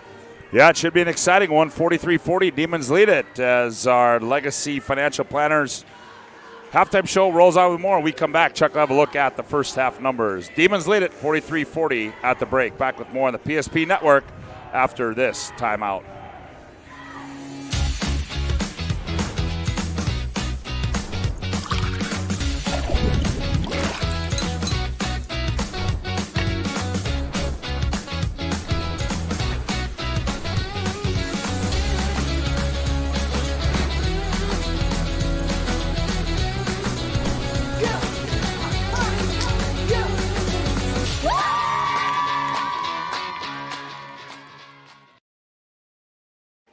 Back at Carl Gard Gymnasium at the break, 43-40. Demons lead it. And for a look at the first half, individual numbers, here's Chuck. All right, thanks, Scott. Whoa, I'm in the dark up here. First for the Midgets, and leading them was Alex Dvorak. 3 threes in the first half, a couple twos. He had 13 points. Tyrese Annis had 7, as did Damon Glosser. Had 7, as did Damon Glosser. Drew Beal off the bench had a deuce. Britton Cranston, one of the other starters, he had 8, 2 threes and 2 free throws. Isaac Daly, we already mentioned, did not score. And then Eli Pavlicek off the bench had 3 points for their total of 40. For the Demons, 9 guys in the scoring column, nobody in double figures, but 8 points by a trio of Demons. Ethan Stotts has 4 layups for 8 points. Kyler Scott has 2 threes and a 2 for his 8 points. And then Trayson Eaglestaff has 2 threes and 2 for 2 from the free throw line for his 8. Andre Austin, the freshman, 4 for 4 from the charity stripe for 4 points. 4 also for Carter Sims. 2 for Cole Johnner. 1 for Carter Hinkey. And then Mason Huber hit a couple left-handed free throws for his 2 points. As it's been back and forth, I was actually going to count that. And after this break, I'll come back and count it. But probably 10 lead changes back and forth. Halfway through the first half, it was 22-21. The Midgets led. And I do not think there was I think 4 points was the biggest lead outside of when the Midgets were up 16-7 after a 10-0 run to theirs. So since the tie at 19 all, it has been back and forth with these two teams. Every possession seems like somebody's taking a lead. So I expect the same the second half. 43-40, Demons lead by 3. Yeah, and you know, the other thing too, Chuck, you mentioned Trayson Eaglestaff just 8 points in that first half. So Cranston, undersized, but he's done a really good job on the defensive end on making things tough for Eaglestaff to get the basketball. Well, what everybody's doing now against the Demons, somebody is face guarding Eaglestaff. And Cranston's a good athlete. This guy can get in your face. He's strong, and he's the one that's kind of getting in Trayson's face. But other guys have been open for Bismarck High. They just haven't, I don't want to say knock the shots down when you score 43 points and a half. You don't do too bad offensively, right? And so Trayson has been really distributing the basketball very well. He probably has 5 assists on the night, and that's one thing with him is he's very unselfish. He recognizes he's going to get double and triple teamed and that he's going to have to find his teammates. That's why he's averaging almost 5 assists a game in this season. So the second half, we'll see what changes up. And, I know one thing that Eaglestaff, it feels like at some point he's going to crank it up. I got a feeling. When you take a look at his numbers in terms of what he scored in the games, I looked down, the lowest point total he's had in the season, he had 19 way back against Williston. Since then, he has scored 26 points or more the last 12 basketball games. So my odds are that he gets at least 18 in this second half. Well, we'll see. I'm going out on a limb. The Demons will have the ball to start the second half of play here as they lead 43-40 as Gillette will control. 18 minutes to play in this one. He gets it off to Sims, backdoor to Eaglestaff, and Eaglestaff misses the bunny, gets the rebound and the putback. Right on cue, Charlie. Kind of nonchalant, falling away, got the long rebound, kind of just threw it up there with two hands. Double figures now for him. 45-40 as Daly pitches it right sideline to Dvorak. Now to Cranston in the front court. Cranston shakes, bakes, gets to Dvorak. Dvorak, an ace from the right corner, and that was contested, and an air ball into the hands of Gillette. He did not see the rim on that one, I can tell you that. Here comes George, goes end-to-end, kicks in the corner to Scott. Scott's jump, stop, layup, got it. Great look for Scott. Faked that three-point line, saw an opening, and good job of controlling his dribble in for the layup. And Scott in double figures with 10. Here's a steal. And they're going to get an offensive foul. Is going to go against Daly. And Daly's tough night continues. He had 2 fouls in the first half, picks up one right away in the second half. That's his third. As Eaglestaff controls now for the Demons. High post, Stutz. Goes out to Lamar. Now down low, Stutz missed the layup. Battles for the board, gets it back. And Jordan Wilhelm, Stutz is in trouble. We got a Hubbard National Insurance timeout on the floor. Contact your local Hub agents, Leif Olson and Josh Cattell, for your personal insurance needs. As we'll keep it right here. It's just a short timeout. 47-40 our score. As reminder to stay tuned for our Planning Team Financial Advisors post-game show. Planning Team Financial Advisors, helping clients work toward financial freedom. Planning Team Financial Advisors. Also, our Sport Clips MVP of the game. Sport Clips brings you the MVP of this matchup. Sport Clips is located at South 3rd Street and is the home of the MVP haircut experience. Sport Clips brings you this game's MVP.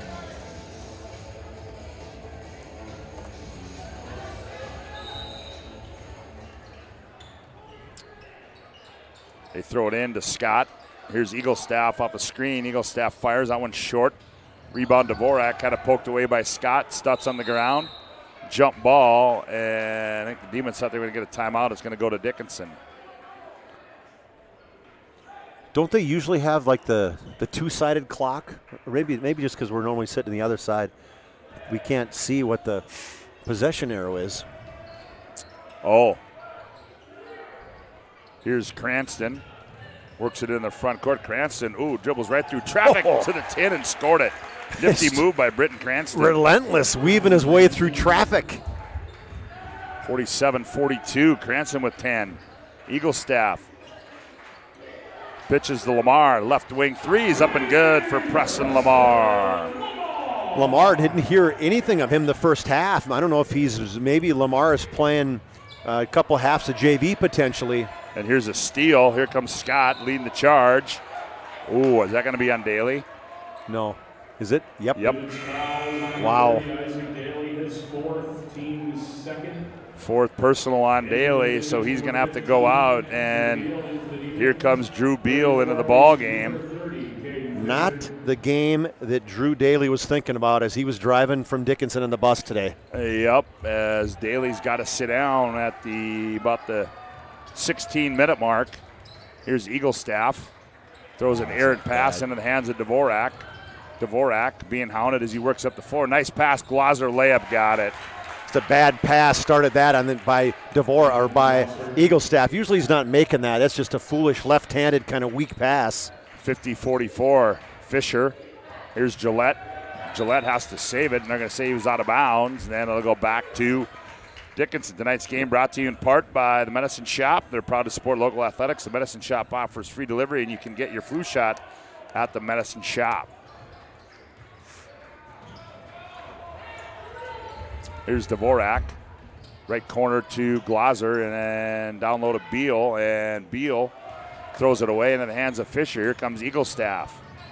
Eaglestaff drops it down low. Layup, scored, and fouled is Mason Huber with the hoop in the arm. And what a look by Eaglestaff. On the left side, he had, I think it was Hinkie that was filling the lane, and I thought he was going to pass it over to his left, and he was kind of looking at him. Then the no-look left-handed pass, drop over to to Mason Huber for the 2 and the possible and 1. Put that one down for the potential Jobbers move of the game. Huber misses a free throw, makes it 52-44. Well, that threw water on that excitement. Yep. Here's Dvorak from the left corner. His three's no good. Saved by Glaser, but it's going to go off Cranston, and it'll go back to the Demons. 52-44. And kind of a danger zone, Chuck, right here for Dickinson, an 8-point lead, and they're going to have to get a couple of stops here. It's kind of what I talked about, is where is the Demons they're going to put that run on. Here's Johnner. His three's up and good from the right side. Cole Johnner. Anase just didn't rotate quick enough. Good skip pass to Johnner on that right wing. And all of a sudden it's an 11-point lead for the Demons. Anase doubled up. Tries to operate through traffic. Gets it off to Dvorak. Dvorak out high Glaser. Glaser, he's going to rise and fire for 3. That one, nope. Hit the scoreboard or the shot clock or the stanchion or whatever it was. Yep. Something above the basket that was out of bounds. And this is what we talked about, the run of the Demons. It's a 12-4 run. Here's Sims. Hands off to Austin. Now to Sims. Sims down the right side of the lane, leans in, uses his body and scores it as Carter Sims. Yeah, Drew, the contact from Drew Beal, too, was able to still keep his balance, make the layup. On the other end, to the 10, scored, and he's fouled as Britton Cranston. Well, the Dickinson will not go away. I mean, Bismarck scores, boom, they go back the other way against that press, break it, and attack the basket. 57-46 as Cranston at the line to try to convert the old-fashioned three-point play. 14 minutes to go in this one. And Cranston got the roll. Cranston, 13 points now to lead all scorers. Lead down to 10. Scott hands off to Austin. On the bounce is Preston Lamar. Now he gets off to Austin. Austin in the paint. Ooh, try to wrap around pass to Stutz. Couldn't quite get the wrap around. Yeah, so, I mean, it's a great idea. Yeah, it was. It was a great look. A great thought. Just got to keep control of the basketball as Stutz was wide open for a layup. Ooh, yep. That was an easy call as Stutz right away, after he got the left-handed push-off from Glosser. You know, and that's what just happens, too, because Bismarck High is so annoying on defense. Yep, they sure it's stuff are. like that you're not even thinking you're doing, and you're like, get off me, you know? On the attack is Johnner. Yep. Anase thinks to go. Oh, he thought it was the other way? Thought it was a push-off? Uh-oh. Oh, wow. Okay, they called that on. They called it an ace, right? Or no, on who? An ace. Well, they haven't. Even the score people go, what, huh? We're confused because they're not putting anything up there. So I don't know how many fouls he's got. Did somebody just score? No. By the way, they turn it over, and then now they turn it over, and then an ace gets called for a foul. We got a little UGLY going on right Oh, now. boy. An ace said, "Hey, if I'm going to earn one, I'm going to earn one right here." That's a little frustration. Now we show he's got a couple. Well, now Dickinson with 16 fouls. Kyler Scott controls, hands off to Austin. Backdoor they go. Lamar jump step, hop through, and goes up and scores it. And then I think they're going to call Stutz with the push-off as Cranston was leaning on Stutz. So Lamar scores it. Okay. It's a good move by Lamar. And then they get Stutz for a personal foul. 59-47. Here's a steal. Nope. Cranston hangs onto it. Here's Dvorak. Dvorak gets in the paint. Ooh, nifty move to the hoop, and he missed it. It's kind of lazy getting back on Cole Johnner. Stutz gets another one. You know, one thing Bismarck High's doing a lot of is, you know, they go for a lot of steals, and what that does sometimes to their team, it puts them on, you know, 5-on-4 to one guy's down because they go for the half-court steals, they go for the three-quarter court steals, and if they don't get them, on those passes. The team's smart and pushing it up back the other way. Dvorak converts that one, makes it 59-48. 13:03 to go in the ball game. Demons lead it. This just been choppy, hasn't it? This Yeah, whole game. it really has. The flow hasn't been there at all. Nope. As Dvorak gets them both, he's got 15. Down to a 10-point lead, 59-49. Gillette runs it in the front court for the Demons. Jump stop, left elbow, now back Eaglestaff. Eaglestaff rises up, 15-footer, bingo. That's what I think he's going to have to do, Scott. There's so much pressure him in outside the three-point line. It's going to have to be a couple dribbles and pulling up from those mid-range jump shots. And we got Hub International Insurance timeout on the floor. Call 355-3100 and ask for Michael Borman for your commercial insurance needs. That's Hub International Insurance. 12:42 to go on the BNC Bank scoreboard. It's the Demons 61, the Midgets 49. Back after this timeout on the PSP Network. If your eyes could talk, they'd tell you life is better with LASIK. No more reaching for your glasses. No more dry eye from overwearing your contact lenses. Right now, Bismarck LASIK is offering free consultations for LASIK procedures. Break free from the daily hassles and expenses of glasses and contacts. Life is clearly better. Book your free consultation today with Bismarck LASIK and see the difference. Call 222-2020 or schedule online at bismarcklasik.com. Quick timeout there by Mr. Glaser, and we'll see what he sets up here as they inbound it to Glaser. Now here's Cranston. Up the left side to an ace. They're going to say he was out of bounds, and turnover Dickinson. Back the other way we go. That's like the third time he's done that. A little court awareness, like he stepped out of bounds. Checking in for Grant Bittner comes in for Dickinson.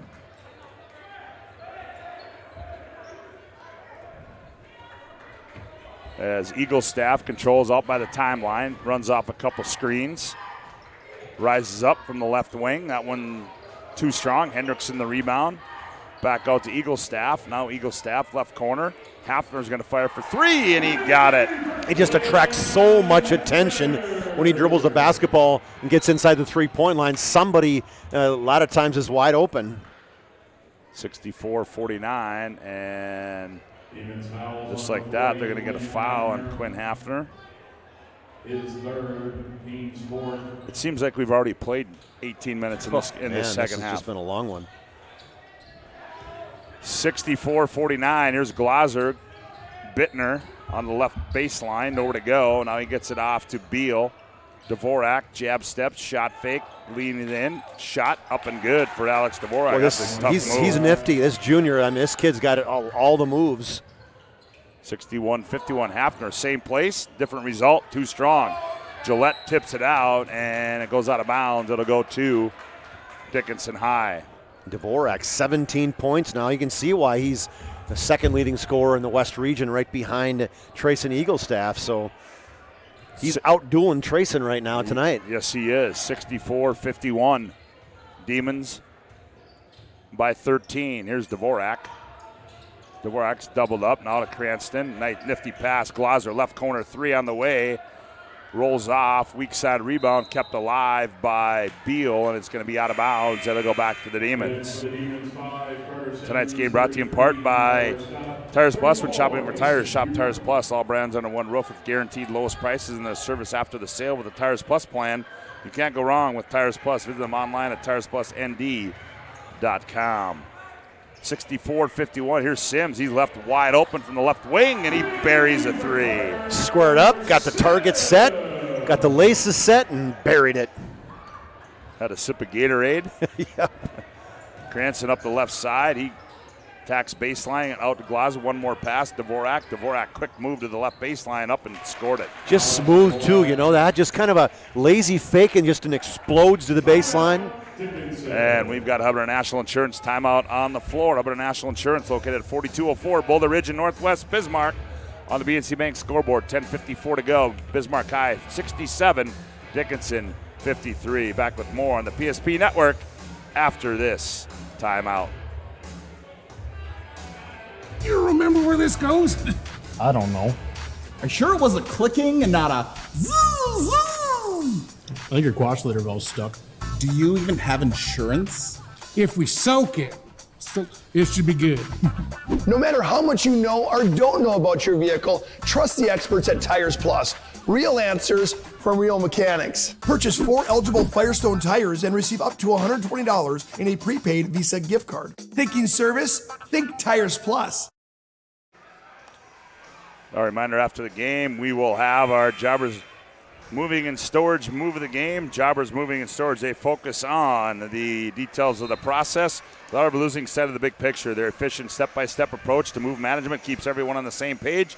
It includes a comprehensive service of proactive checks, double checks, and ongoing communications that ensure attention to all details every step of the way. Locations in Bismarck, Minot, Fargo, and Aberdeen. Find them online at jobberswarehouse.com. 67-53. Demons by 14 on the BNC Bank scoreboard. Eagle staff, he's going to rise for 3. That one rolls off. Rebound. What are we going to have here? I think you're going to have a wraparound by Glosser as he had Carter Sims trying to get that weak side rebound, and Glosser had a hold of him. That just good hustle. I mean, the Demons, they go at these offensive rebounds. Well, that's going to be 4 on Glosser. So, Mike, I was just going to ask you this question: is how long do you keep Daly out and obviously Glosser in? Free throw by Carter Sims is no good. There's a steal by Sims. Leaves it for Eagle staff on the trail. Straight away 3. Bingo. It's the first open look he's had all day. I guess you got to go out to 26 feet to get an open look. And another steal saved by Scott into the hands of Beal here on the other end. Bittner rises, lays it up and in as Eagle staff almost got it. Good finish. Here's a quick return by the Demon. Henke left corner 3. That one rolls off. Huber, the weak side rebound. Scott, he leans in the paint and scores it. Got that pass out from Sims, just went right at the basket. He loves that teardrop shot in the lane. And then we got a turnover. Well, you can't look down for 2 seconds. No, you better put your pen on who scored and then look back up at the game, because these two teams are getting it out and they are taking off. 72-55. It was a 3-point game at halftime, and this is what I was talking about the Demons. That first half, they just did not seem to have it together. Eagle staff. Ooh, the runner down the right side of the lane is up and good for Eagle staff. Double teamed him at the 3-point line. He went right by him, threw up the one-handed runner. In the ball game now is Owen Bittner, and Dvorak loses it. The reason he lost is because somebody had a hold of his arm. Yeah. George Gillette gets called for the personal. Demons still have one foul. I was going to say a couple of fouls to give into the Demons, because usually they've got somebody's in the bonus for the Demons are playing the second half. So they've somehow been able to play defense and not. Yep, and here's a steal. Sorry, Chuck, by Lamar. I was looking down on that one. Hey, missed the steal. Well, first of all, it's dark in here, so we got. Yeah. It isn't like it's easy for us to find the spot. 76-55. Here's Dvorak, left wing 3. Man. It's up and good for Alex Dvorak. He just continues to just find the spots. 7-9 the second half, 22 in the game.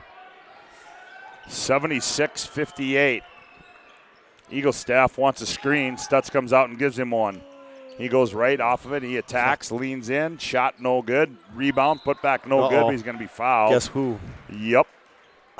Daly just came in the basketball game. That's it. Oh, man. Boy, this is one you want to put in the way back portion of the memory bank if you're Isaac Daly. Speaking of the bug zapper, man, he just got in the basketball game, got inside. Eagle staff called for the basketball. He kind of went right by Daly. Daly kind of let him go, and then he threw up a tough shot. It bounced right back to him, and Daly was not trying to foul him, I promise you. So he will foul out with no points. He had 2 free throws. I don't even know. Did he have more than one shot? I don't know that he had a shot attempt. I don't think he had a shot attempt. I mean, I if really an official don't. won, if he shot 2 free throws, obviously he was shooting. It was a shooting foul. A little flat there for Trayson. It was. At the rate this one's going, we might have to order breakfast in here. Breakfast at the Carl Guard Gymnasium. Uber Eats.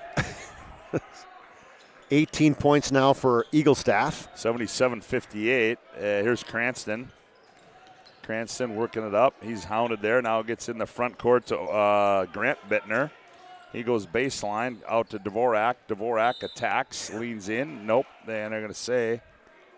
Got to get a reach in. George Gillette's going to get called for the foul. His third. That'd be the 16th foul. Dvorak didn't want that one because he had gone by Gillette and got inside and made the layup. He was like, I'm okay. Don't call. I want the deuce. Dvorak triggers it in underneath his own hoop.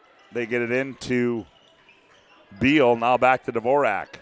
Dvorak crossover, rise up, right elbow jumper, up and good. Ooh, boy, is he silky smooth. He's got the crossover, the dribbles, the shots, the shot off the bounce, the dribble. 77-60.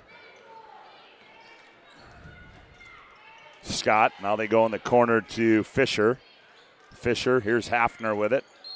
And they're going to go the other way, and that's going to be a foul on Quinn Hafner. Good job by Grant Bittner coming over. I believe that's going to be 4 on him. Yeah, Quinn Hafner, speaking of the bug zapper, he's that guy for the Demons. He has not played a whole lot of minutes, and he's got 4 fouls. Cranston works up the near side. They get in the front. That's Owen Bittner. He attacks, nowhere to go. Now Dvorak. Dvorak, shot fake. Dvorak rise up, long two. Oh, that's 3. Bingo for Dvorak. That's the step back. That's what he was trying to do on the right side here in the first half. This time he had the kind of 2-step, looked like a travel, but it wasn't. Here's a steal. No, Scott, nope. And they steal it back. Ball still loose. Dvorak picks it up. Dvorak, heat check. Why not? Ooh, he missed it. Fisher the rebound. 77-63, 7:39 to go in the ball game. Scott gets in the lane to Hafner. Hafner dumps it down low. Oh, nice defense down low as they try to dump it to Hendrickson, but poked out of bounds by Grant Bittner. Dvorak can score in bunches. He had 37 against Mandan earlier, and on his way, he's got 27, and he's going to have to carry the load. Quick inbound to Eagle Staff. He turned, thought about the shot, now back out to Scott. Kyler, free throw line, loses it, now gets it off. Ooh, and it's going to be an over and back violation as he tried to get it to there's Fisher. All kinds of time left here. Yeah, 77-63, a 14-point lead. Demons just kind of going through the motions right now. Wonder what the thoughts are by Coach Wilhelm in terms of how the Demons are playing. Well, if they hang on to win this one, I guess you'll be able to find out, huh? I'll be able to talk to him afterwards. They inbound it to Cranston. Here's Dvorak. Dvorak, scoop to the hoop, finger roll layup. It's up and good by Dvorak. And boy, he is just absolutely taken over. I mean, he's right by Eagle Staff. He's going right at Eagle Staff. Eagle Staff, I mean, to say he can't guard him, but he has not done a good job guarding him tonight. Sims has it, 77-65, 12-point lead. Here's Johnner. Johnner attacks, leans in, shot no good. But he's going to be fouled on the drive. Going to wave it off as fouled after he crossed over in the dribble, but it is a bonus free throw. Hey, these last 7 minutes we might have to call Perkins, Scott. Why do we always talk about food? Yeah, I don't know. Well, there's a reason. Johnner makes the first one. 78-65. 6 points for Johnner. Johnner's second one's up and good. 79-65.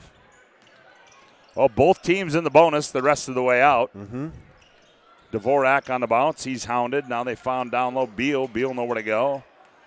Now back to Bittner. That is Owen with it. Here's a long 3 on the way by Grant Bittner. Hey, Grant Bittner, welcome to the show. I mean, all of a sudden you look up, it's 11-point lead. The Midgets they're right here. 79-68, and Jordan Wilhelm wants a timeout. It's a Hubbard National Insurance timeout on the floor. Call 355-3100. and ask for Michael Borman for your commercial insurance needs. Hubbard International Insurance on the BNC Bank scoreboard. 6:28 to go. Bismarck High 79, Dickinson 68. Back to Carlgard after this timeout on the PSP Network. Carson, timeout. Who calls a timeout in this game? Me, I'm icing the kicker. Really? It'll give us more time to talk about First Western Bank and Trust, Like our convenient online banking. along with smart trust service options. We're all about hometown service with bankers that know you and the community. Okay, go ahead and kick. I don't believe this. First Western Bank and Trust. You can bank on us. 79-68 our score. Chuck Claremont, Scott Woodmansey with you. Glad to have you aboard on the PSP Network as Bismarck High leading this one by 11. And Chuck, as you stated in that at halftime, you said Dickinson's not going to go away, and they're certainly showing that right now, led by their star, their junior guard, Alex Dvorak. You know, they're just gritty.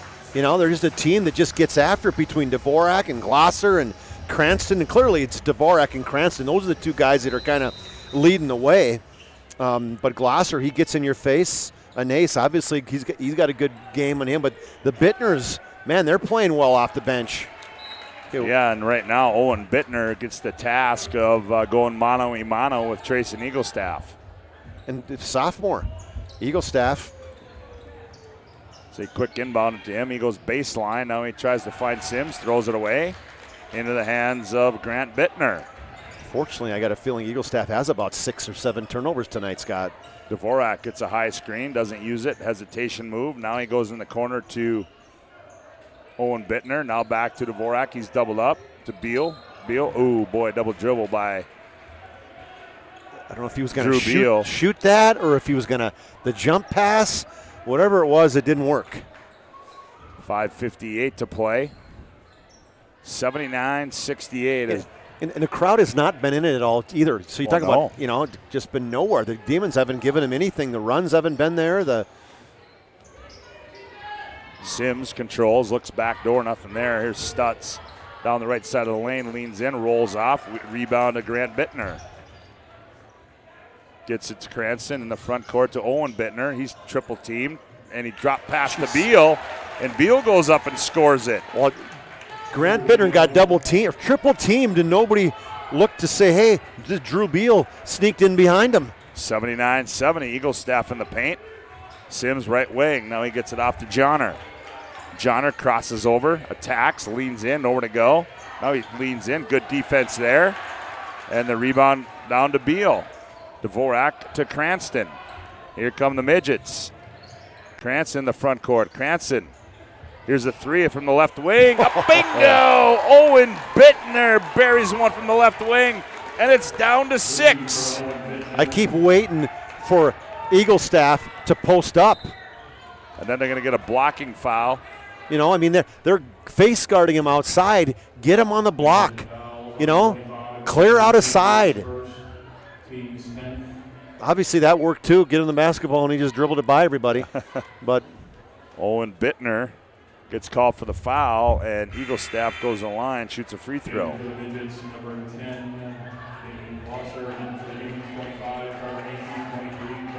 80-73. So without one of their stars in Isaac Daly, 5 fouls. He fouls out, no points, averaging 14 a game. That's big. Eaglestaff gets them both, makes it 81-73 as Glosser checks back in. 20 points now for Eaglestaff. Cranston. Here's Dvorak. Dvorak behind the back, gets in the front court, still on the bounce. Now he's up double teamed, and they get it off to Beal. Beal turns and attacks. Here's Cranston, left wing three. That one no good, and it hit the stanchion. Well, they wanted a foul as they thought Cranston got hammered. I couldn't see it. He was kind of I got blocked out by the head coach Glosser in the orange top. 81-73, 4.5 to go. Here's Eaglestaff. He's doubled out high. Now they go to Hankey in the left wing. Hankey attacks. Tough shot, rolls off. Scott the rebound. Scott goes up. Double clutch shots going to be no good, but he's going to be fouled, and he'll shoot 2. I like that with Kyler Scott as he got that rebound, and he didn't settle for the 17-footer. He saw a little chaos on the Midget defense, and he just took it right at the defense. Free throw by Kyler is in and out and back down. Oh, I was going to say, wait a minute. I thought it went in. Oh, it did. Okay. It did. 13 for Kyler. That one was back iron too strong, and they're going to get Kyler Scott on the reach in. Yeah, he missed the free throw, tried to dive in to get that steal and had his arm on the ball, or his hand on the ball, and then the guy with the basketball, it's Cranston, he turned, and then he ended up having his hand on the arm of Cranston. So Cranston will go back the other way. Yeah, so. Well, I should time that. That was about 7 minutes to get 2 minutes. Oh, and Cranston misses it. Rebound by Beal. No, that's Bittner. And a push off. Foul out high, yep. By Huber. Demons fouls number 34, Mason Huber, his second. Team's ninth team foul, so now it's going to put Dvorak at the line.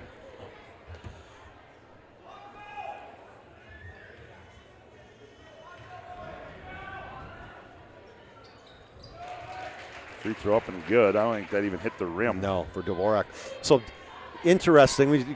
I think one of our biggest fans. I think it's a pack of gum for Chris Geis. As he loved the stuff he throws. He's talking to me as he gets the second one. But ultimately, Bittner, his dad, Corey Bittner, was 2-time first-team All-State Mr. Basketball Finals for Glen Ellen back in the 90s. Oh, how about that? No wonder that he's fearless.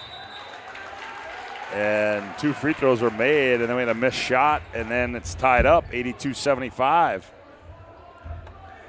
So let's see, 31 points right now for Alex Dvorak. He's just willing his team into just hanging around. 82-75. Here's Eaglestaff on the bounce. Henke turns and attacks, and ball's loose. Scott fights for it. Nope, that was Huber. 8 to shoot. Here's Scott, right corner 3 on the way. That one's short. Rebound to Beal. Beal cross court to Cranston. Cranston behind the back. Now back to Beal. Beal up the left side. Bittner's going to attack. Leans in. Reverse layup. Ooh, missed it. Nifty move there. Eaglestaff back with it. Eaglestaff, he's going to be bumped from the backside by Owen Bittner. There hasn't been too many of those breakouts. Dickinson has really done a good job controlling that Demon, transition game. And you look at the last game, the Demons in transition game, they were points off turnovers last time they played. They were plus 30, and transition points, they were plus 25. Last time they played, it was 105-65. Yep. So, what a turnaround. Yep, some improvement. 83-75 it is right now. Make it 84-75. You called that before it even went in.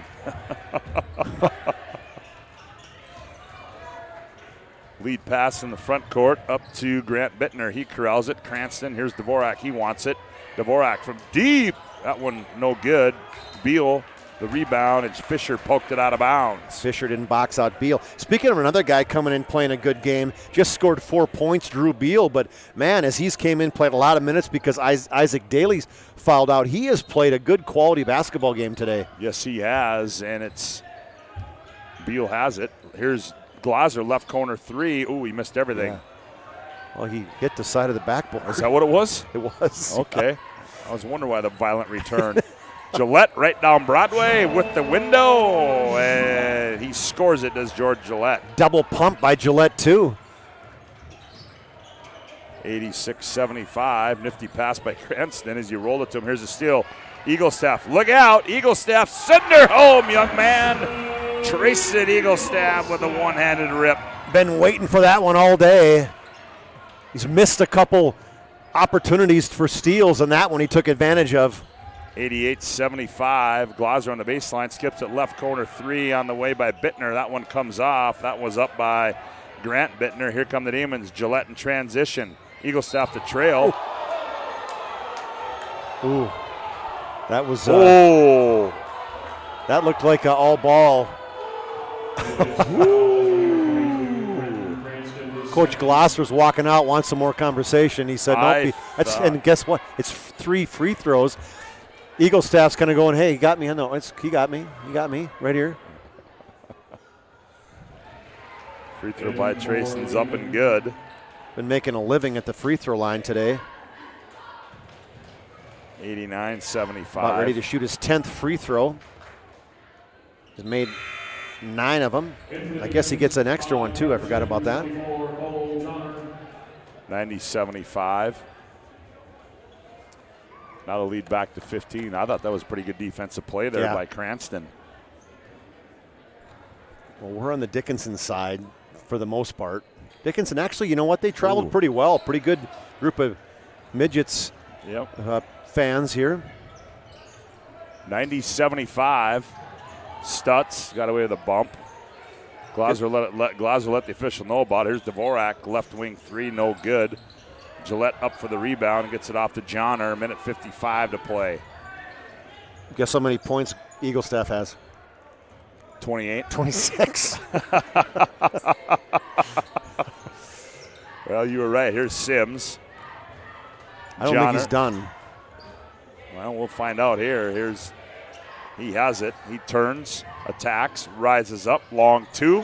Well, there you go. Just takes over. Kind of gets down the stretch here, and he said, all right, it's my time. Now he has 28. You called it. Yep. Here's Bittner, right corner 3, no good. 92-75. Going to get an offensive foul on Johnner. He's walking over to the other official saying, okay. Minute 19 to play in this one. 92-75. Does it feel like they've scored 92 points? No, it does Doesn't not. it? No, it's. I mean,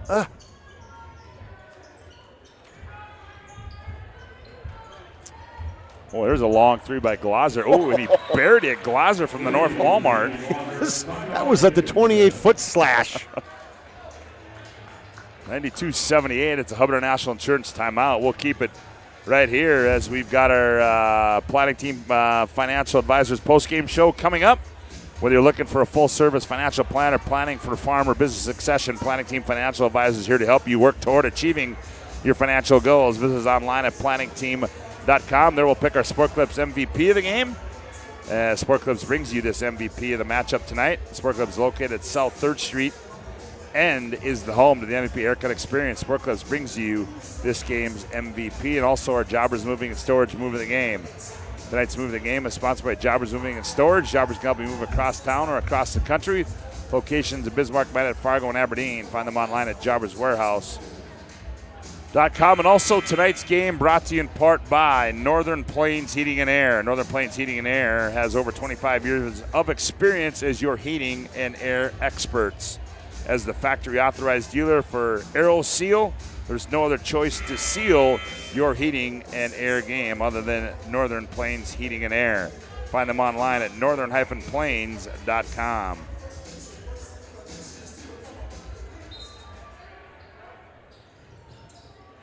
As Bill triggered inbounds, there's Johnner, gets it to Gillette. I'm guessing probably not going to foul much here. Well, and I could be wrong. Oh, there you go. Dvorak. Academy Award there. Yeah. Here's Johnner, gets it off Eagle staff. Under a minute to go, 56 seconds. Bittner hounding him. Eagle staff attacks, and we're going to get a reach-in foul. Bittner. Eagle staff's just saying, okay, get out of the way. I got it. Just clear, just spray. You go to that corner, fellas. You go to that corner. You go to that corner. I'm good. Fellas, leave me alone. I got this. Oh, he missed one. He did. He's missed 2 in a row now.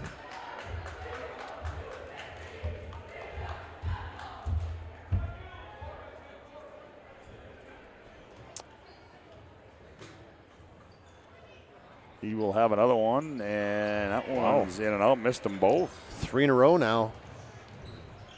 92-78. Here's Dvorak. Dvorak. Cranston. Cranston flips one up, and they're going to get Johnner on the foul.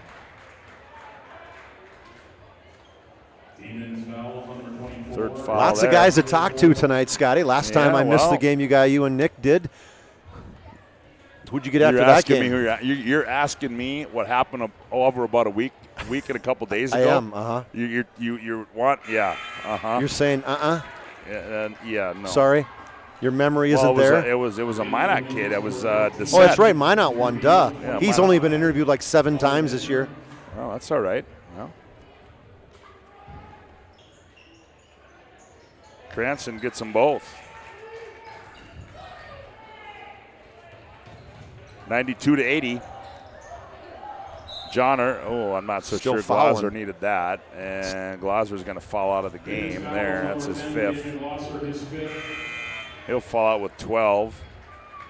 In for the Midgets, number 23, Grant Bittner. Grant Bittner comes in, 33 seconds to play, so it's all but academic as Johnner at the line misses that one. And Cole Johnner will have another one.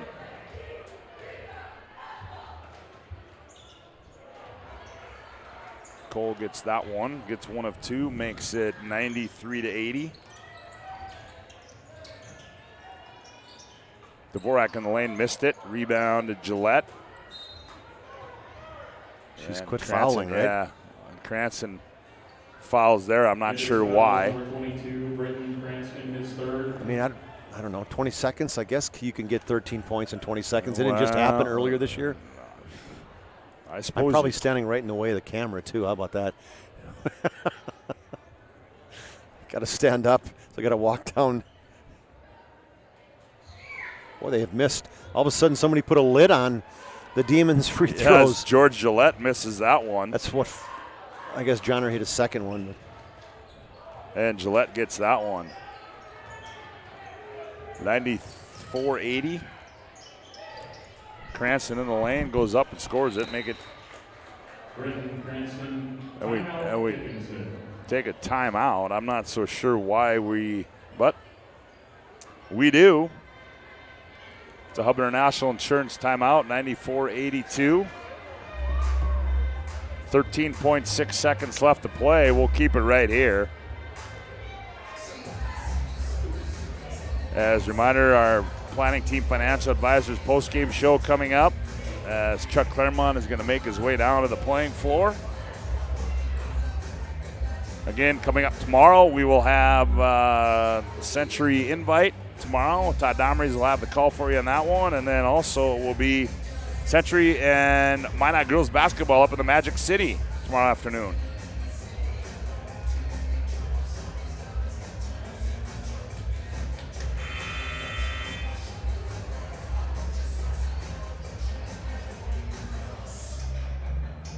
Well, I don't know if there's a 12-point play in effect here, but we'll see as they inbound it to Stutz, and they're going to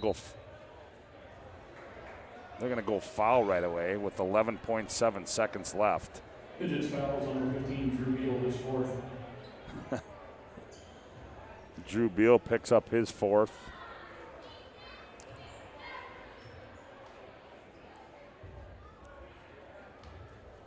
Free throw by Stutz is no good. He will have one more. And he gets that one.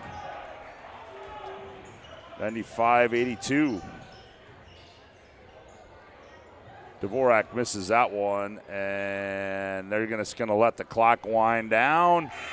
And that is going to be your final score as the Demons are going to win this one by a score of 95-82. That takes us right into our Planning Team Financial Advisors post-game show. Hey, Planning Team Financial Advisors helping clients work towards financial freedom. The Demons win this one. They move their record to 13-3 on the season. And the Midgets drop to 8-8 in the conference.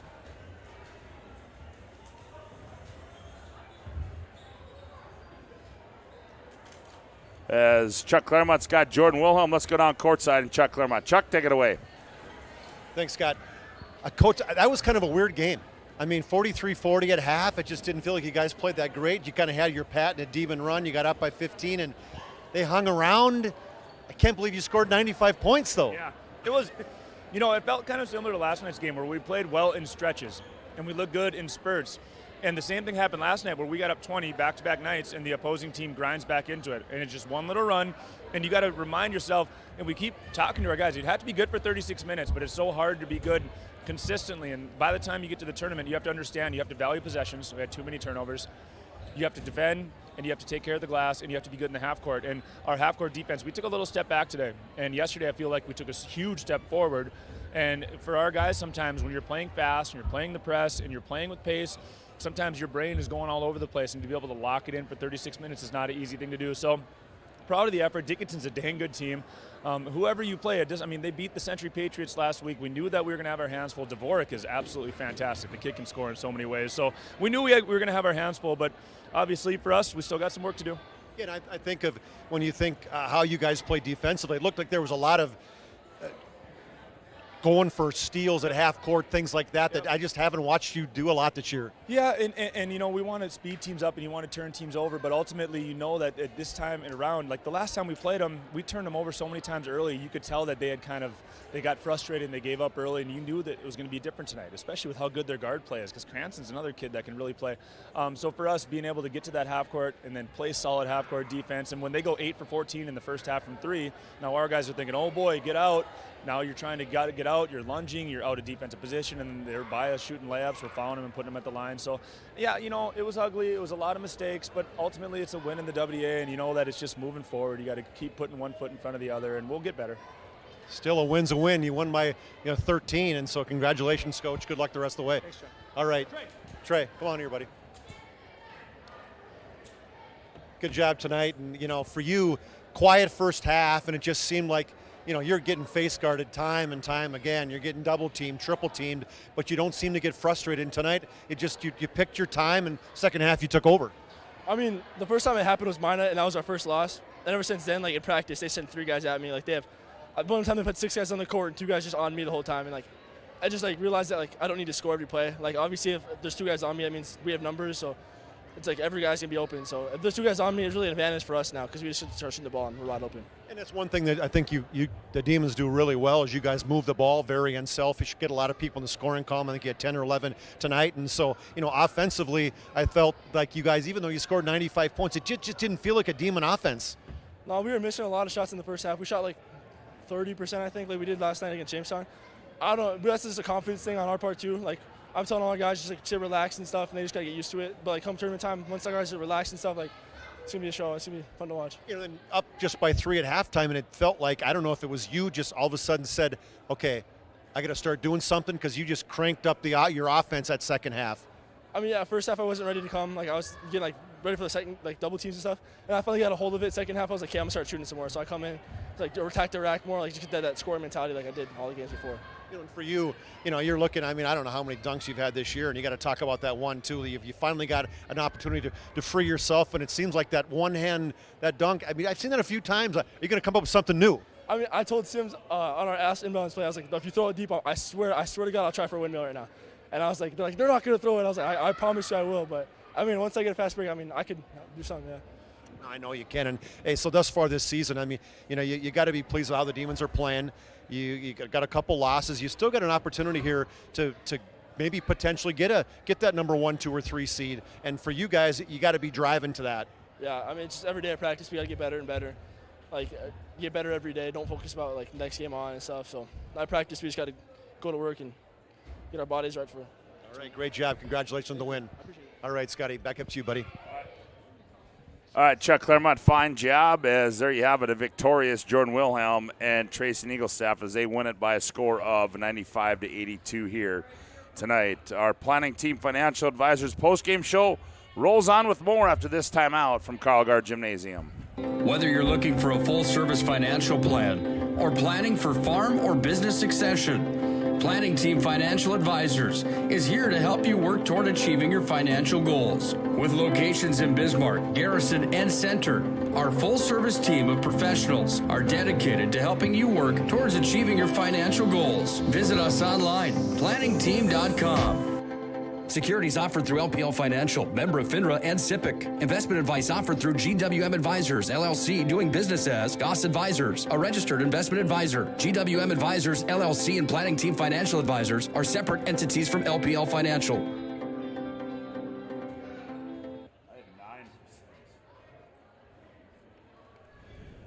Welcome back to our Planning Team Financial Advisors post-game show as the Demons get a sweep here tonight from Carl Gard Gymnasium, 95-82 as the boys win this one. The girls a big win tonight as well in game number 1. But, hey, give credit to the Dickinson Midgets as they came in here and did not back down as they gave the Demons all they could handle here as they crawled back into this thing, got her down to single digits, but they just fell a little short. And I think we've got the final individual numbers tallied up. And for a look at the final individual numbers, here's Chuck Claremont. All right, Scott, for Dickinson, their 75 points breaks down this way. 31 for Alex Dvorak. As Coach Wilhelm said, this kid can score in bunches in a lot of different ways. Very, very impressive tonight as he had 13 at the half, 18 the second half, did everything he could for his team, but it wasn't enough for his 31. Britton Cranston, again, a great game for him. The guard play, solid guard play, 17 for him, so 48 points in the guards. And then throw Damon Glosser in it, also in double figures with 12. Tyrese Anais had 7, 4 for Drew Beal off the bench, 5 for Grant Bittner, 3 for Owen Bittner. Isaac Daly did not score. That was a big loss for the Midgets. And then Eli Pavlicek had 3 for their total of 75. For the Demons, they put, how many? 6, 7, 8, 9, 10, 11 guys in the scoring column, 2 in double figures, led by the 28 of Trayson Eaglestaff, as he had 20 down the stretch in that second half and just kind of turned things up. As he said in the interview, he said, hey, I guess I just wanted to figure it's my time to start shooting. And shooting he did, and making he did too. He made 3 threes the game today, but really it was the second half. Late in the game, he just started taking control of the basketball and got fouled a lot and shot a lot of free throws. So he has 28, 13 for Kyler Scott, another good ball game for him.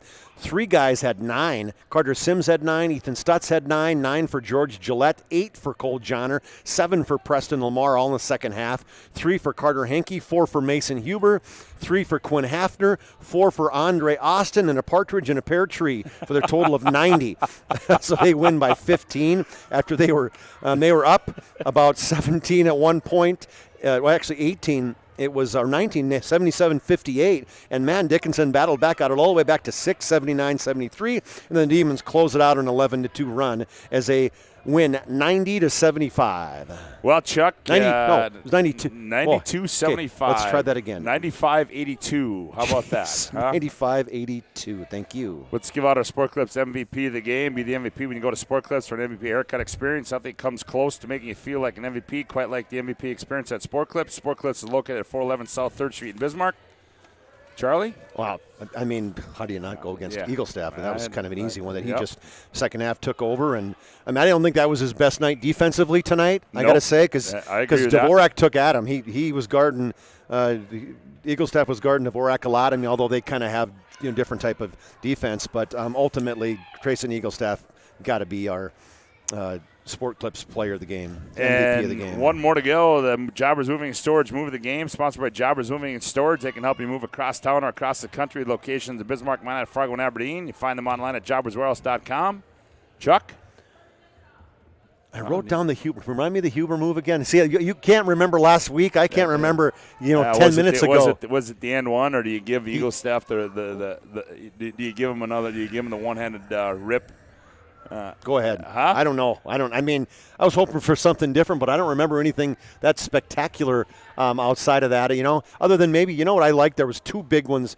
Dickinson scores, and right away, Eaglestaff gets the ball out of the bounds, and he throws it length of the court. Back-to-back possessions, he had touchdowns to Stutz. Let's go with those. Let's go with that. The back-to-back touchdowns from Eaglestaff to Ethan Stutz for our Jobbers Moving and Storage move of the game. Well, good. I like it. Good call. Well, that's going to do it for our broadcast tonight. A reminder tomorrow, you've got swimming on the PSP network. Todd Dahmers will be up there for the call of that one at the Aquatic Center, 10:15 pre-swim. I don't know what you call it, pre-game, pre-meet. I think we call it a pre-meet, Pre-meet? I've been to several of them, but not in a broadcast situation. Pre-meet. I know about a 3-meet later tonight. 3-meat pizza on our way, big fella. I'm just saying. So tomorrow, and then also it will be West Region Girls Basketball tomorrow from the Magic City.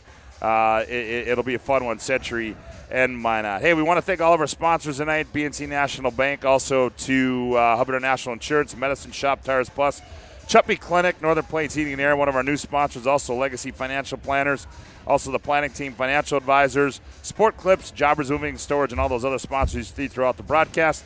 And a big thanks goes out to Becca Pralke for helping us here tonight, running the camera, doing a great job as she does each and every time she is able to help us out. Hope you enjoyed the broadcast. Repeating our final scores tonight in the girls' game, Bismarck High 75-26 in the game that just went final. Bismarck High wins it 95-82. For Chuck Claremont, Scott Woodmansey saying so long from Carl Gard Gymnasium.